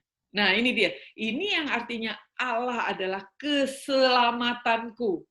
Sama seperti yang terjadi sama si Petrus, bukan, ketika dia gamang tenggelam di dalam laut itu ketika dia jalan di atas air dan Tuhan tangkap dia. Itu dia, Tuhan adalah keselamatanku. Nah, saya mencoba mendramatisir ya untuk kita tuh mengerti apa artinya Tuhan keselamatanku. Nggak mampu aku menyelamatkan diriku sendiri. Hanya Tuhan yang bisa menyelamatkanku. Nah, itu yang diserukan oleh Musa dan orang Israel. Ya. Nah, lalu ayat 3. Tuhan adalah kesatria peperangan. Tuhan, Yahweh, itulah namanya. Ini ada satu dimensi baru sebenarnya dari karakter Tuhan. Ya. Bayangkan nggak dia bilang, Tuhan itu kesatria peperangan. Modelnya begitu tuh. Bawa panah, bawa pedang, bawa... Tuhan itu seperti itu. Ini merupakan dimensi baru. Jadi dalam hal menghadapi musuh, Tuhan itu tidak bertindak hanya jadi pemimpin, tapi dia sendiri adalah kesatria pejuang yang berperang langsung itu sendiri. Ya, dan Tuhan yang berperang. Kan? Musa bilang kan, Tuhan akan berperang, kamu diam saja. Berarti Tuhan siapa? Apa perintahan pergi sana? Enggak, Tuhan yang berperang. Tuhan itu kesatria perang. Ia membuka mata orang Israel bahwa tanah perjanjian ini ya. Jadi hal ini membuka mata orang Israel. Oh, kalau Tuhan yang berperang, tanah perjanjian itu akan kita taklukkan karena Tuhan akan berperang untuk kita. Walaupun kita cuma bangsa kecil, ya, tapi kita akan menang. Nah, jadi kalau Tuhan yang berperang, siapa yang bisa tetap berdiri? Berikutnya, kereta-kereta kuda pasukan Firaun dicampakkan ke dalam laut. Wah, ya, jadi kalimat yang digunakan tuh dicampakkan ke dalam laut. Aktif. Jadi Tuhan itu mencampakkan ke dalam laut. Para perwira Firaun tenggelam di laut Teberau. Samudra Raya menelan mereka. Nah ini alegori ya. Menelan. Jadi laut kok telan gitu. Menelan ya mulut manusia gitu, tapi samudra raya menelan seperti batu. Nah ini hiperbolis ya, dibesar-besarkan seperti batu mereka tenggelam ke dalam laut yang dalam. Ya kalau batu kan nggak bisa bergerak, blung aja gitu. Manusia kan nggak pasti bergerak. Tapi seperti batu itu hiperbolis ya, dibesar-besarkan tenggelam ke laut yang ke dalam. Nah, Tuhan menggunakan ciptaannya, samudra, laut sebagai sarana untuk menghancurkan kejahatan. Ya, jadi Tuhan, laut itu seperti panahnya gitu, laut itu seperti pedangnya begitu. Ya, seru nih ya. Nah, lalu tangan kanan. Jadi, tangan kananmu ya Tuhan adalah kekuatan yang mengagumkan. Tangan kananmu ya Tuhan mencabik-cabik musuh. Ya, Tuhan nggak punya tangan. Tapi Musa menuliskan umat Israel mengatakan sebagai tangan. Ya. Dalam kemuliaanmu yang hebat, engkau menghempas orang-orang yang menentang engkau. Engkau menyemburkan api murkamu yang membara, memusnahkan mereka seperti api membakar jerami. Dengan hembusan nafasmu, ombak samudra bergulung-gulung naik menjulang tinggi seperti gunung kokoh yang membeku di jantung samudra. Bapak Ibu kalau lihat saya punya tulisan ini pasti nggak sama dengan yang di Alkitab ya. Saya pakai terjemahan bebas saya sedikit ya. Saya doakan, saya gumulkan, dan saya coba memperkatakan ulang dengan tidak mengubah arti ya. Saya baca dari kanan kiri dan saya coba bikin puisi yang lebih mudah dicerna. Semoga ini tidak mengganggu Bapak Ibu ya. Jadi jangan membandingkan dengan yang di Alkitab, pasti ada bedanya sedikit karena saya mencoba membuat ini supaya kita bisa nangkap gitu bahwa pemakaian bahasa ini dari terjemahan ke terjemahan untuk bisa membuat kita betul-betul bisa mengerti. Ya, jadi hembusan nafas Tuhan itu membuat ombak samudra bergulung-gulung naik, julang tinggi seperti gunung kokoh membeku gitu ya di jantung samudra. Nah, musuh berkata, akan ku kejar, ku susul, Akan kurampas, akan kubagi-bagikan rampasanku, akan kulampiaskan nafsuku, akan kutebas dengan pedang, dan akan kuhancurkan dengan tanganku sendiri. Ini musuh, ya. Jadi ketika Musa menulis ini, harus terasa naiknya gitu. Makin lama makin mengerikan, makin lama makin mengerikan, makin lama makin mengerikan gitu ya. Itu yang musuh lagi sampaikan. Tetapi mau makin lama makin mengerikan, Tuhan cuma hembus nafas saja, gitu, selesai urusan gitu ya. Ombak dahsyat menyapu musuh seperti timah dicemplungin di laut kan bluk gitu doang kan, seperti timah tenggelam dalam samudera raya. Nah ini, siapa yang seperti Engkau ya Tuhan? Allah mana yang dapat menandingi Engkau ya Tuhan? Engkau sungguh agung dalam kekudusan, mengagumkan dalam kemuliaan-Mu. Karyamu ajaib mencengangkan. Engkau mengulurkan tangan kanan-Mu, dan bumi pun menelan mereka. Saya ketika menuliskan ini, nyari gambarnya nggak bisa. Saking nggak ada yang bisa ngebandingin, nggak bisa dilukiskan Tuhan itu. Saya cuma bisa pakai besar kecilnya huruf aja. Makin lama makin gede. Saya mau menunjukkan bahwa lagu ini lagi menunjukkan tuh Tuhan itu, Musa tuh lagi menceritakan kehebatan yang makin lama makin perkasa begitu ya. Saya sampai tidak bisa menemukan gambarnya, tidak bisa menemukan ilustrasinya. Dan saya cuma bisa pakai font yang makin lama makin gede. Karena Tuhan tidak bisa diungkapkan. Luar biasa gitu loh. Ya. Nah, bangsa-bangsa gemetar, kengerian mencekam seluruh penduduk Filistin, dan kepala-kepala kaum Edom gemetar ketakutan. Para pemimpin Moab dibayangi kengerian yang menakutkan, dan semua penduduk Kanaan ciut tidak bernyali. Kengerian dan ketakutan akan menimpa mereka. Dengan keperkasaan tangan-Mu, mereka akan diam mematung seperti bongkahan batu. Mereka diam aja gitu. Sampai umat Tuhan menyeberang. Ya Tuhan, sampai umat yang telah Kau tebus menyeberang. Ya, dalam kasih setia. Nah ini, jadi Musa menuliskan ini ya, saya tuh baca itu sampai perasaan tuh terbolak-bolak gitu, teraduk-aduk di dalam. Karena Tuhan, karena Musa tuh memakai bahasa-bahasa, lihat dua kalimat ini. Dalam kasih setia, itu suatu kelembutan gitu ya. Kasih setia, Engkau menuntun umat-Mu yang telah Kau tebus. Dalam kekuatan-Mu gitu ya. Jadi satu kasih setia yang lembut, satu lagi gagah perkasa gitu. Dalam kekuatan-Mu Engkau membimbing umat-Mu ke tempat kediaman-Mu yang suci. Jadi kasih setia Tuhan itu kuat perkasa. Nah, gimana tuh mau mikirkannya coba? Jadi kasih setia Tuhan yang lembut dan mengerti itu sekaligus kuat dan perkasa. Ia menuntun dan sekaligus membimbing. Jadi saya cuma bisa membayangin itu kayak induk ayam gitu. Ya, induk ayam itu menuntun anaknya, lindungin ada apa-apa dia yang berantemin dulu. Nah, jadi walaupun masih banyak nih musuh orang Israel yang akan dihadapi di masa depan ya, mereka akan ketemu orang Amalek, mereka akan ketemu orang Filistin, mereka akan ketemu orang Yebusit, ketemu segala macam tuh orang Kanaan segala perang. Walaupun masih banyak musuh yang akan dihadapi Israel di masa depan, tetapi kedahsyatan perbuatan Tuhan, karya Tuhan yang udah ditunjukin, membuat semua musuh ketakutan dan akan terima aja penghancuran yang akan mereka terima. Dan umat percaya, umat Tuhan itu percaya dan yakin kekuatan Tuhan yang tiada banding akan menaklukkan semua musuh itu. Nah, ayat 17, Engkau membawa dan mengokohkan mereka di gunung kepunyaanmu, di tempat yang telah Kau buat menjadi kediamanmu, ya Allah, di tempat kudus ya Tuhan, yang Kau dirikan dengan tanganmu. Tuhan tuh yang menempatkan raja, dan Tuhan juga yang mengokohkan kerajaannya, ya. Dan Tuhan akan memerintah kekal selama-lamanya. Nah, itu kehebatan lagunya Musa ya. Saya membayangkan tuh wow gitu. Jadi lagu ini bacalah, saya sangat menganjurkan setelah malam ini Bapak Ibu ambillah Alkitabmu, baca lagu ini 10 kali, ulangin terus dan bisa rasakan makin lama makin tinggi, makin lama makin wow gitu ya. Dan kita syukur-syukur ada pemusik yang mendengarkan di sini dan bisa mengeluarkan lagu Keluaran 15 ini luar biasa. Ya, untuk menunjukkan keperkasaan Tuhan. Saya menantang para musisi yang mungkin ada yang satu dua yang mendengarkan di sini, mari bikin lagu coba. Ya. Nah, ayat 19, ketika kuda-kuda Firaun datang dan kereta-kereta dan orang-orangnya ke dalam laut, maka Tuhan mengembalikan air laut menyapu mereka, tetapi orang Israel berjalan di tanah kering di tengah-tengah laut. Ya.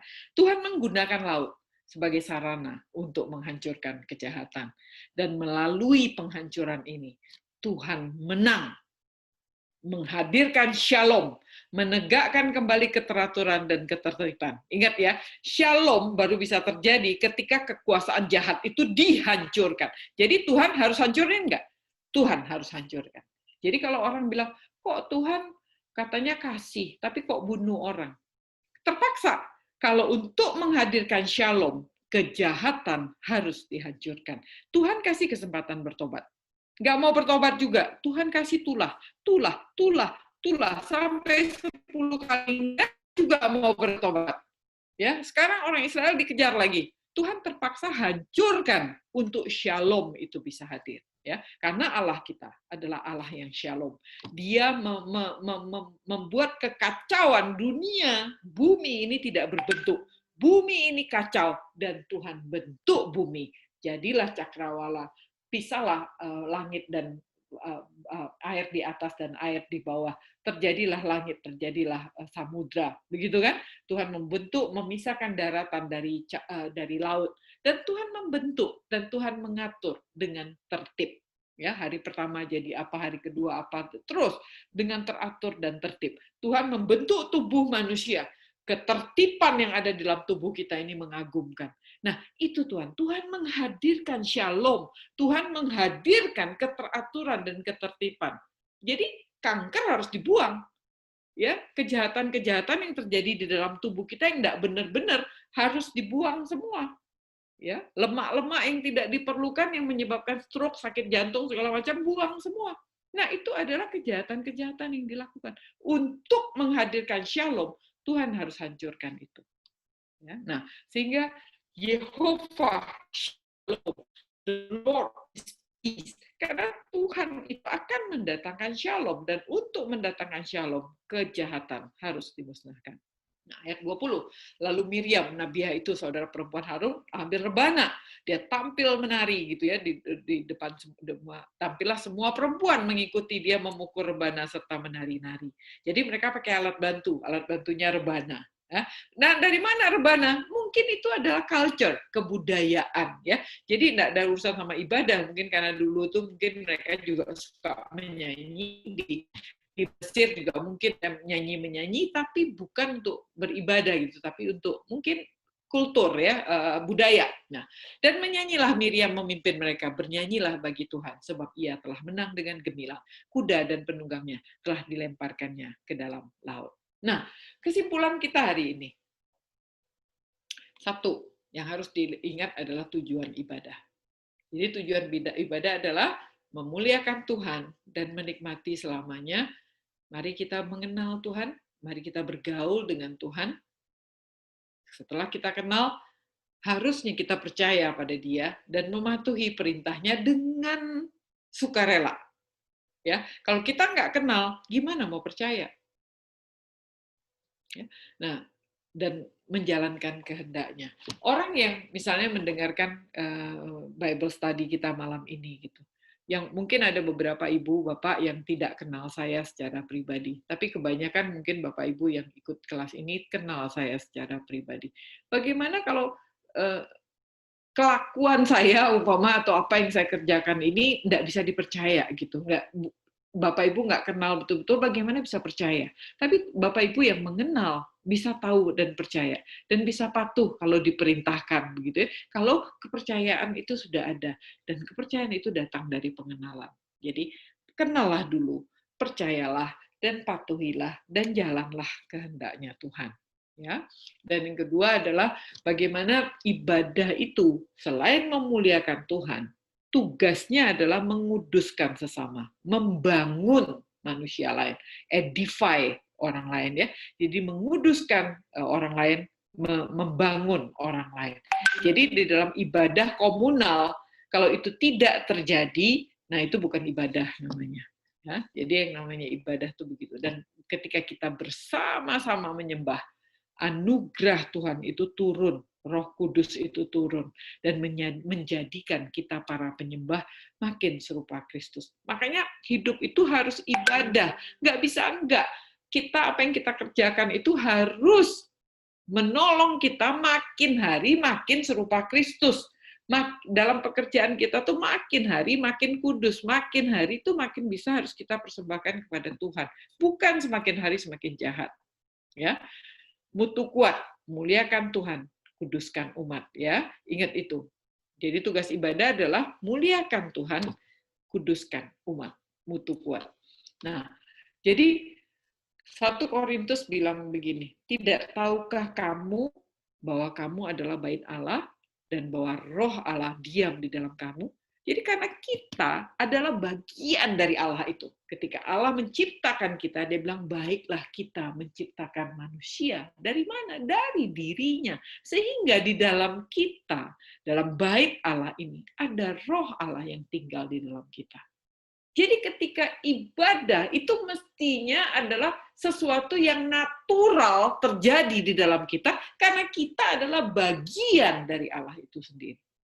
Dan kita seharusnya menyembah Dia itu bukan sesuatu dengan keterpaksaan atau sesuatu yang, aduh nggak enak banget. Enggak, ibadah itu merupakan kayak kita masuk dalam satu cetakan tuh yang pas gitu. Nah gitu ya, karena roh Allah itu ada di dalam kita, dan roh itu berteriak meminta untuk menyembah Tuhan, karena kita berasal dari Dia.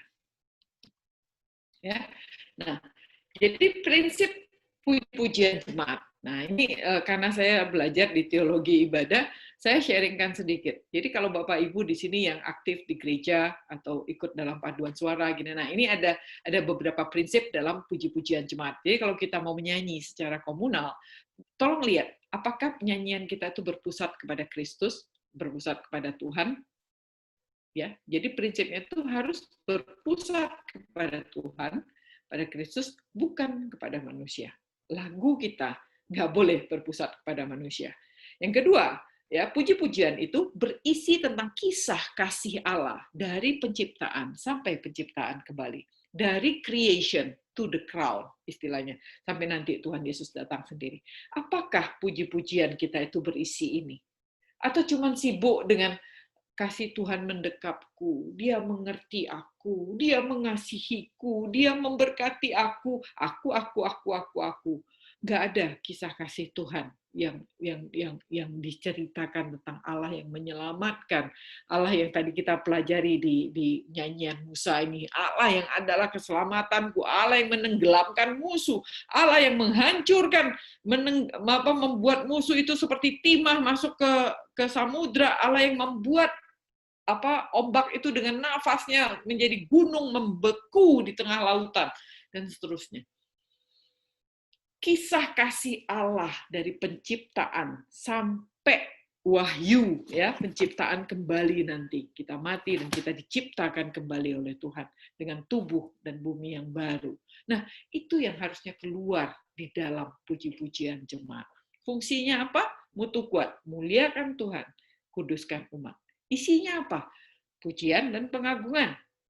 Pernyataan kebesaran Tuhan, kesaksian tentang kasih Allah, permohonan akan pernyataan Tuhan, seperti lagu ini ya, lagunya Musa ini yang mengatakan orang itu ya, orang Edom akan takut gemetar karena ngeri, orang Kanaan akan sembunyi kan gitu karena kengerian yang menghantui mereka. Ya, permohonan penyertaan Tuhan. Lagu itu juga bisa berisi nasihat yang menguatkan, ingat ya, mutu kuat ya, kuduskan sesama, menguatkan mereka, meneguhkan mereka, menyatakan tekad, yuk kita berjanji, kayak tadi kita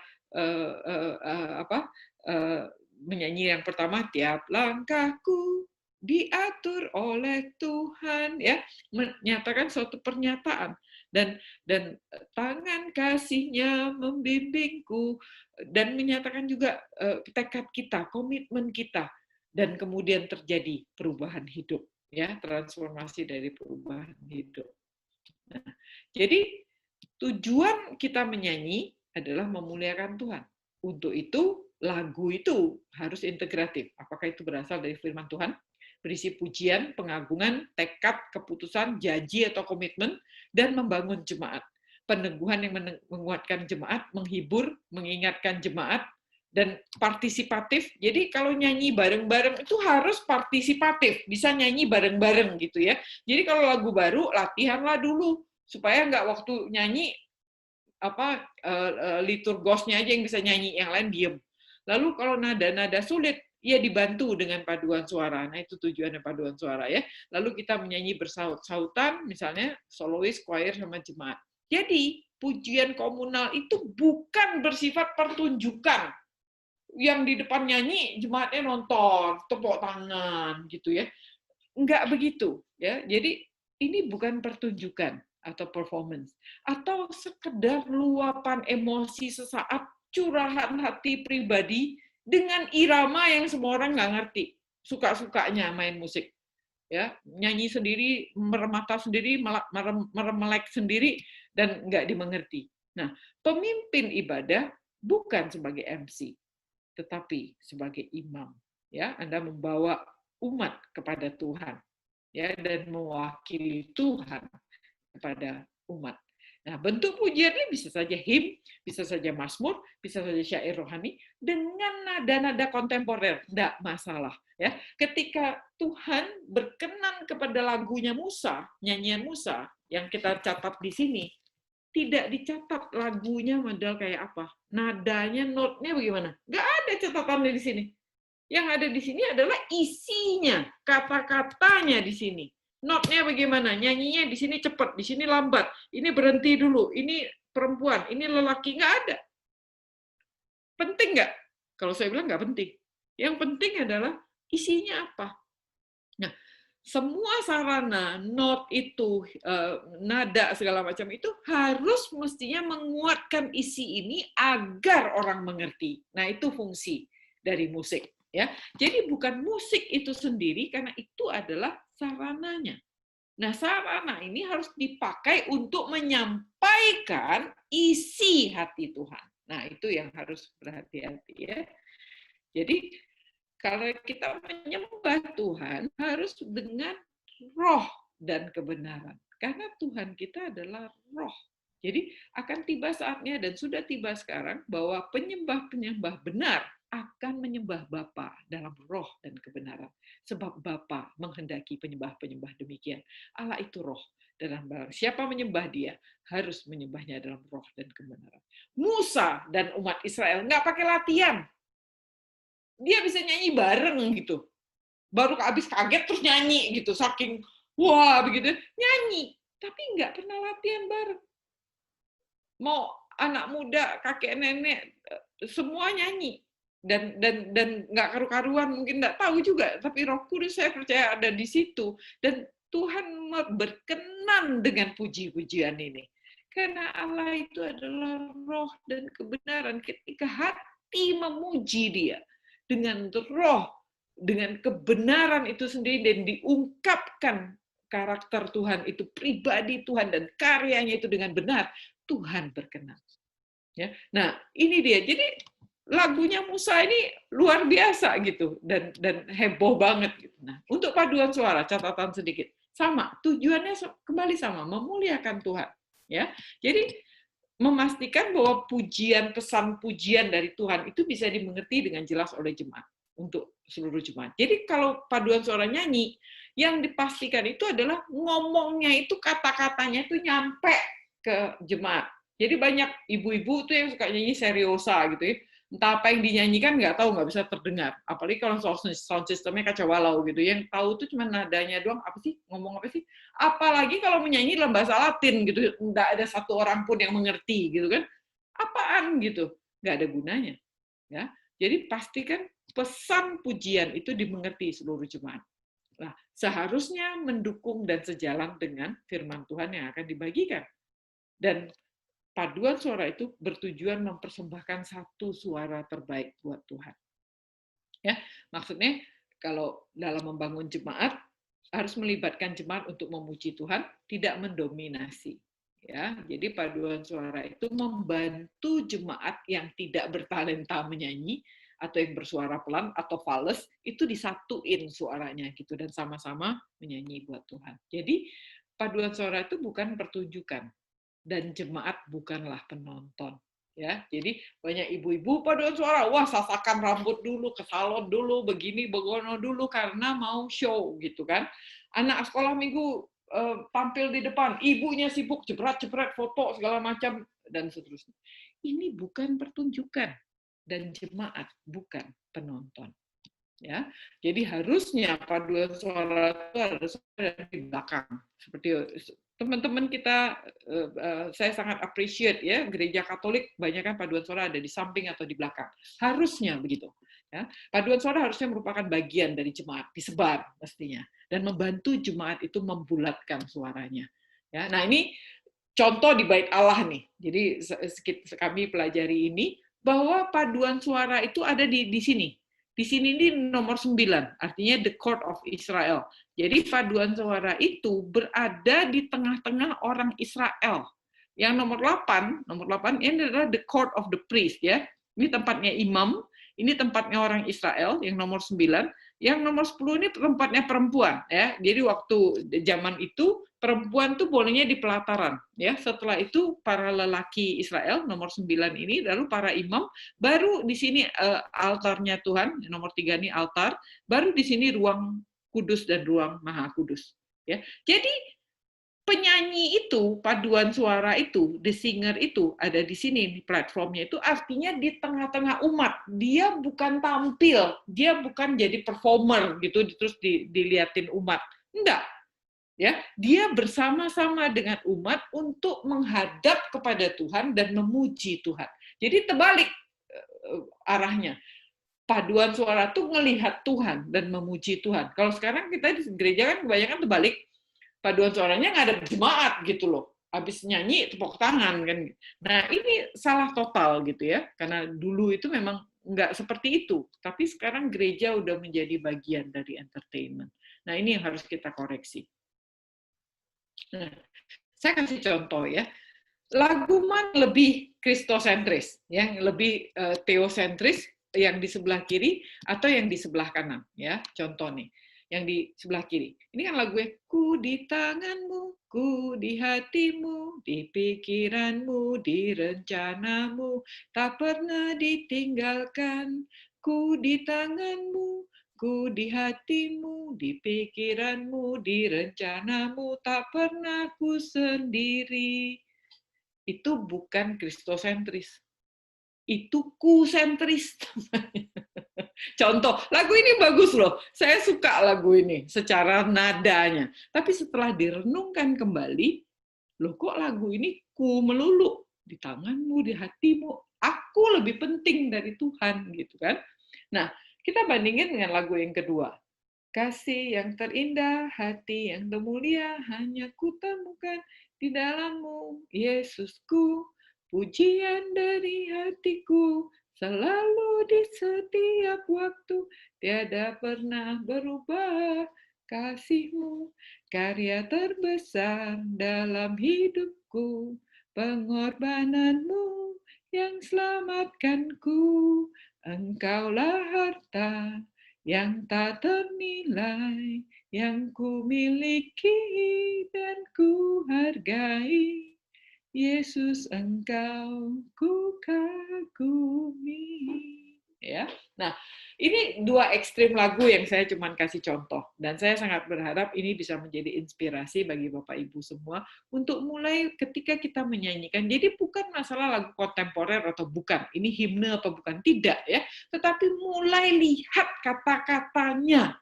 Lagu yang berkenan kepada Tuhan adalah lagu yang kristosentris, lagu yang teosentris, yang sentrisnya itu di Tuhan, bukan di kita gitu. Kalau di kita, oh engkau mendekap aku, engkau mengasihiku, engkau menggendong aku ada di tanganmu, aku tidak pernah ditinggalkan, aku selalu dikasihi. Lah, aku tuh siapa? Itu ya, kenapa? Kan ya itu yang contohnya. Nah, ini juga salah satu lagu yang menurut saya baik sekali ya untuk menyatakan pemujaan kita kepada Tuhan. Jadi, kusembah Kau ya Allahku, kutinggikan namamu selalu, semua lutut akan bertelut menyembah Yesus Tuhan Rajaku. Kusembah Kau ya Allahku, kutinggikan namamu selalu ya, semua lidah akan mengaku Engkau Yesus Tuhan Rajaku. Nah, jadi kembali diingatkan bahwa kemurnian ibadah itu sangat tergantung pada seberapa dalam pengenalan kita akan Allah. Ya, pengenalan penyembah Allah itu akan Allah. Itu akan memurnikan, akan mempengaruhi kemurnian ibadah itu. Nah, yang kedua adalah, yang pertama adalah ingat tujuannya ibadah, mutu kuat, muliakan Tuhan, kuduskan umat. Yang kedua adalah, pertanyaannya adalah siapa Tuhan bagimu? Siapa Tuhan bagi keluargamu? Nah, ini harus dibikin secara pribadi. Saya kasih contoh. Misalnya lihat gambar ini. Ya, kita lihat gambar ini. Nah, ini kalau dalam relasi kita sama Tuhan, kira-kira kalau kayak gini nih, saya mengatakan kira-kira Tuhan adalah penolongku. Dia mengajariku, dia menolongku saat ku jatuh, dia mengobati lukaku. Nah, gitu kira-kira ya. Jadi saya mau mengajak Bapak Ibu semua itu punya Tuhan itu apamu gitu. Yang sangat engkau gitu, yang orang lain enggak gitu. Ya, contoh lagi. Nah, seperti ini contohnya ya. Saya membayangkan Tuhan adalah ayahku yang sabar. Ia mengajariku, ia menungguiku, ia memaklumiku. Nah, lalu contoh lagi seperti ini ya. Kalau ini saya mengatakan kayak Tuhan adalah ayah sukacitaku. Ia sangat menyenangkan. Nah, gitu ya. Aduh, kalau ketemu Tuhan tuh kayak anak kecil ini gitu. Aduh, senang banget gitu karena Tuhan itu menyenangkan, karena Tuhan itu selalu memberikan sukacita. Aduh, kayak anak kecil ini lah membayangkannya kira-kira begitu. Ya, Tuhan adalah pelindungku, kayak bodyguardku. Ia menungguiku, ya tidak meninggalkan aku loh. Dia siap sedia, dia ada dan siap menolongku. Nah, itu adalah Tuhan bagiku gitu. Siapa Tuhan itu bagimu? Ya, dan tolong dalam hal ini tidak melihatnya itu sebagai pelindung itu kayak saya artisnya itu bodyguardnya gitu, tinggian gue dong kan gitu, enggak.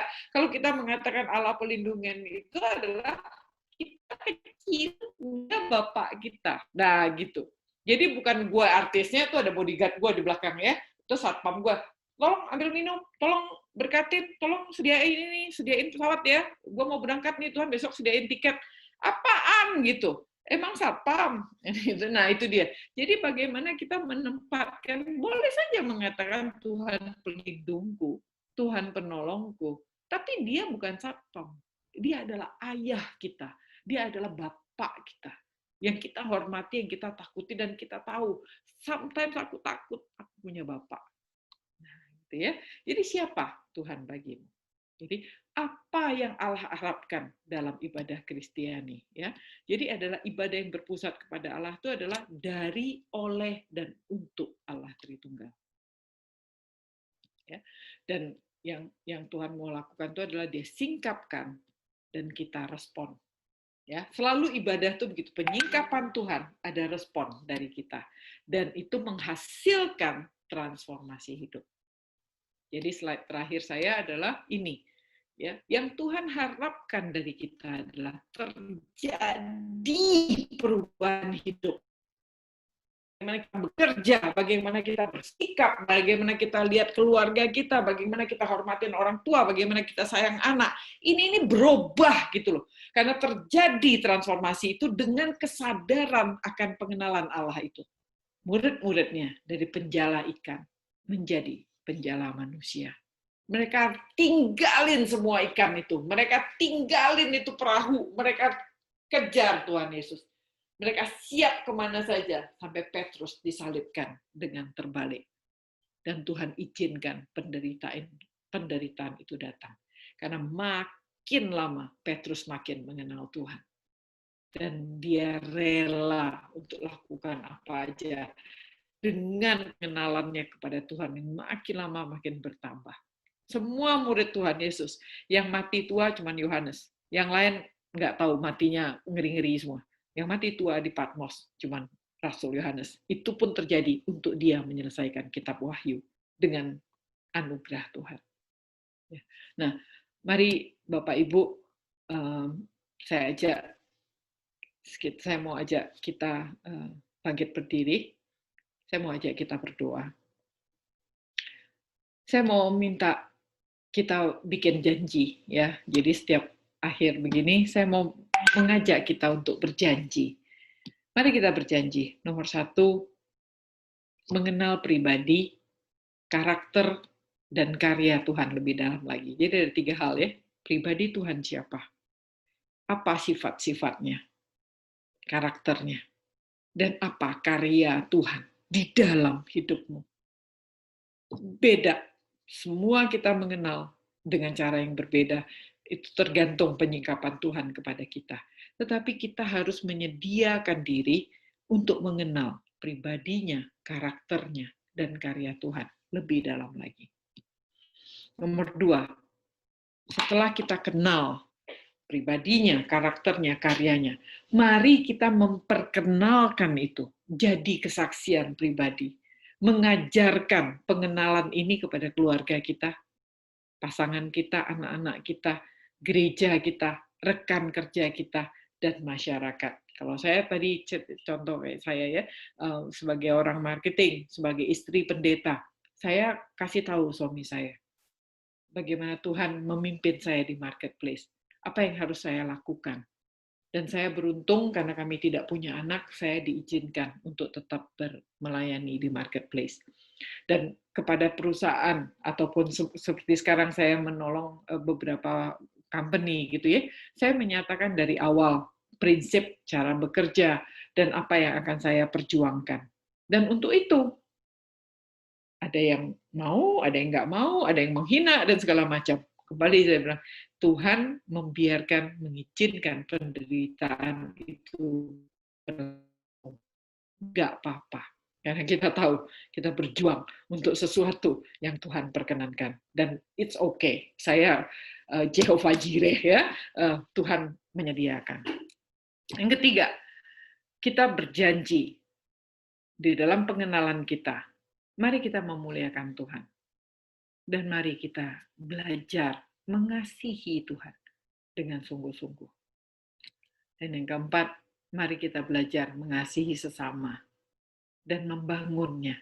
Jadi tidak cukup hanya mengasihi, tapi kita belajar untuk memberi semangat, membangun orang lain, menginspirasi, membuat dia merasa mampu, bisa, dan bergantung pada Tuhan, dan lebih kenal Tuhan lagi. Dan mari kita saling membantu orang untuk bisa datang kepada Tuhan dan mengenal Tuhan lebih dalam lagi. Itu yang paling penting. Waktu-waktu ini jahat. Sebentar lagi waktu kita habis. Terus tiba-tiba nanti apa nggak nyesel? Ya.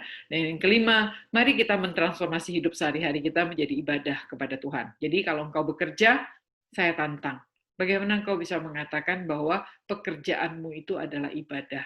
Atau engkau hanya terjebak bekerja di situ dan tidak bisa mempertanggungjawabkan itu sebagai ibadah? Kalau engkau ibu rumah tangga, saya menantang engkau untuk mengatakan pekerjaan rumah tanggamu itu adalah ibadah kepada Tuhan. Apakah kita masih mengeluh? Apakah kita masih beralasan-beralasan?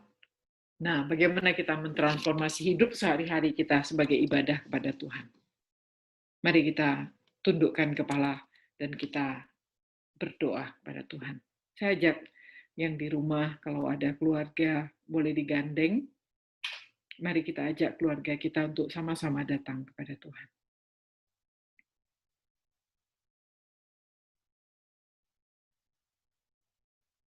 Karya terbesar dalam hidupku, pengorbananmu yang selamatkanku. Engkaulah harta yang tak ternilai, yang ku miliki dan ku hargai. Yesus, Engkau ku kagumi. Bapa di surga, kami mengagumi diri-Mu. Kami tercengang dengan karakter-Mu yang luar biasa Tuhan. Yang kasih setia-Mu tidak habis-habis. Kelembutan-Mu di dalam kuat perkasa-Mu. Tidak sampai otak kami untuk ngerti Tuhan. Tapi kami kagum dengan karakter Tuhan. Dengan pribadi-Mu. Allah yang sungguh mengagumkan dan mencengangkan. Allah yang membela kami dalam hal yang sama, dalam waktu yang bersama membunuh, memusnahkan musuh kami. Kepada Allah itu kami mau menyerahkan hidup kami. Karena kami tahu, nggak ada tempat yang lebih aman daripada itu. Nggak ada tempat yang lebih benar daripada itu. Engkau pribadi yang kokoh tangguh, benteng yang perkasa, benteng yang berakar dan kuat, yang tidak akan pernah bisa goyah. Gempa kayak apapun tidak akan menggoyahkan Engkau. Di tempat seperti itu ya Tuhan, kami mau datang dan diam bersama-sama dengan Engkau. Bapak kami terima kasih, kami boleh bahas Keluaran 15 ini. Sebuah lagu yang mengagumkan. Bagaimana Musa dan umat Israel bisa Tuhan pimpin dengan Roh Kudus menuliskan satu puisi yang demikian indah, yang membuat kami tercengang akan kepribadian Tuhan, karakter Tuhan, sifat-sifat Tuhan yang luar biasa. Dan bagaimana Musa mencatat perbuatanmu, karyamu yang wow, yang kami nggak bisa ngomong ya Tuhan. Hebat, luar biasa. Kami tidak bisa membayangkan kalau kami ada di situ. Beberapa hari yang lalu kami mengingat 11 September ketika banyak sekali video beredar dan menunjukkan bagaimana teroris itu menabrakkan pesawat itu di gedung itu dan itu menggetarkan kami. Merinding. Kami tidak bisa bayangkan kalau kami berada di tengah-tengah laut itu ya Tuhan. Dan ketika Engkau mencampakkan semua orang Mesir itu, menenggelamkan mereka di dalam samudra raya itu. Kami tidak bisa bayangkan betapa kami ciut dan akan tenggelam mungkin dan tidak tahu harus ngomong apa. Mungkin tiba-tiba kami menjadi bisu. Nggak bisa bicara saking kagetnya, saking takjubnya. Tapi karyamu ya Tuhan, hebat luar biasa. Membayangkannya saja Tuhan, kami tidak mampu. Tapi kami tahu Tuhan, Engkau melihat kami. Dan Engkau berkarya di dalam setiap kehidupan kami. Tuhan, ini kami, hamba-Mu mewakili semua kami yang datang malam ini. Tolong kami ya Tuhan. Kebebalan kami ini sering sekali kami memilih membutakan mata kami. Kami memilih untuk memekakkan telinga kami sehingga kami nggak bisa dengar, nggak bisa lihat, nggak bisa, hati kami keras seperti Firaun itu, dan kulit kami bebal, nggak bisa ngerasain. Kaki kami ikat sehingga kami tidak bisa menari untuk Tuhan. Tapi malam ini Tuhan kami tahu Engkau sudah melepaskan semua ikatan itu. Dan kami mau menikmatinya dan kami mau bersorak-sorai untuk Engkau, kami mau bersuka cita di dalam Engkau karena Engkau adalah Allah yang hidup dalam hidup kami. Mulialah Engkau ya Tuhan, besarlah Engkau sebesar-besarnya, agunglah Engkau. Dari zaman ke zaman sampai nanti kami kembali pulang ya Tuhan. Sampai dunia ini berakhir, sampai surga itu turun ke dalam dunia ini. Makin besarlah Engkau, makin berjayalah Engkau, makin dimuliakanlah Engkau. Bapa dalam surga, terima kasih kami boleh manggil Engkau Bapa. Terima kasih Engkau telah tebus kami. Dan kami mau berjanji ya Tuhan, untuk hal-hal yang kami catatkan di sini. Untuk kami boleh belajar dari Tuhan, mengagumi Engkau, dan kami boleh mulai dari diri kami sendiri, memperkenalkan diri-Mu kepada orang-orang yang Tuhan percayakan kepada kami. Apakah itu keluarga kami? Apakah itu rekan kerja kami? Apakah itu tempat kami berorganisasi, gereja kami? Kami mau dari sekarang ya Tuhan. Mampukan kami Tuhan. Dan Tuhan, Roh Kudus-Mu itu mentransformasi hidup kami. Agar hidup kami ini bisa kami persembahkan sebagai ibadah untuk Tuhan. Terima kasih Tuhan. Terima kasih. Dengarkan seruan kami. Karena kami berdoa dan memohonkan semua ini di dalam nama Tuhan Yesus, Allah kami yang hidup. Amin. Selamat semua. Terima kasih Ibu Angelin. Ketemu lagi minggu depan ya. Teman-teman kalau ada pertanyaan boleh WhatsApp saya ya. Kalau ada yang bertanya. Tolong. Oke. Thank you. Dadah kok. Dadah. Thank you semua. Thank you, Bu.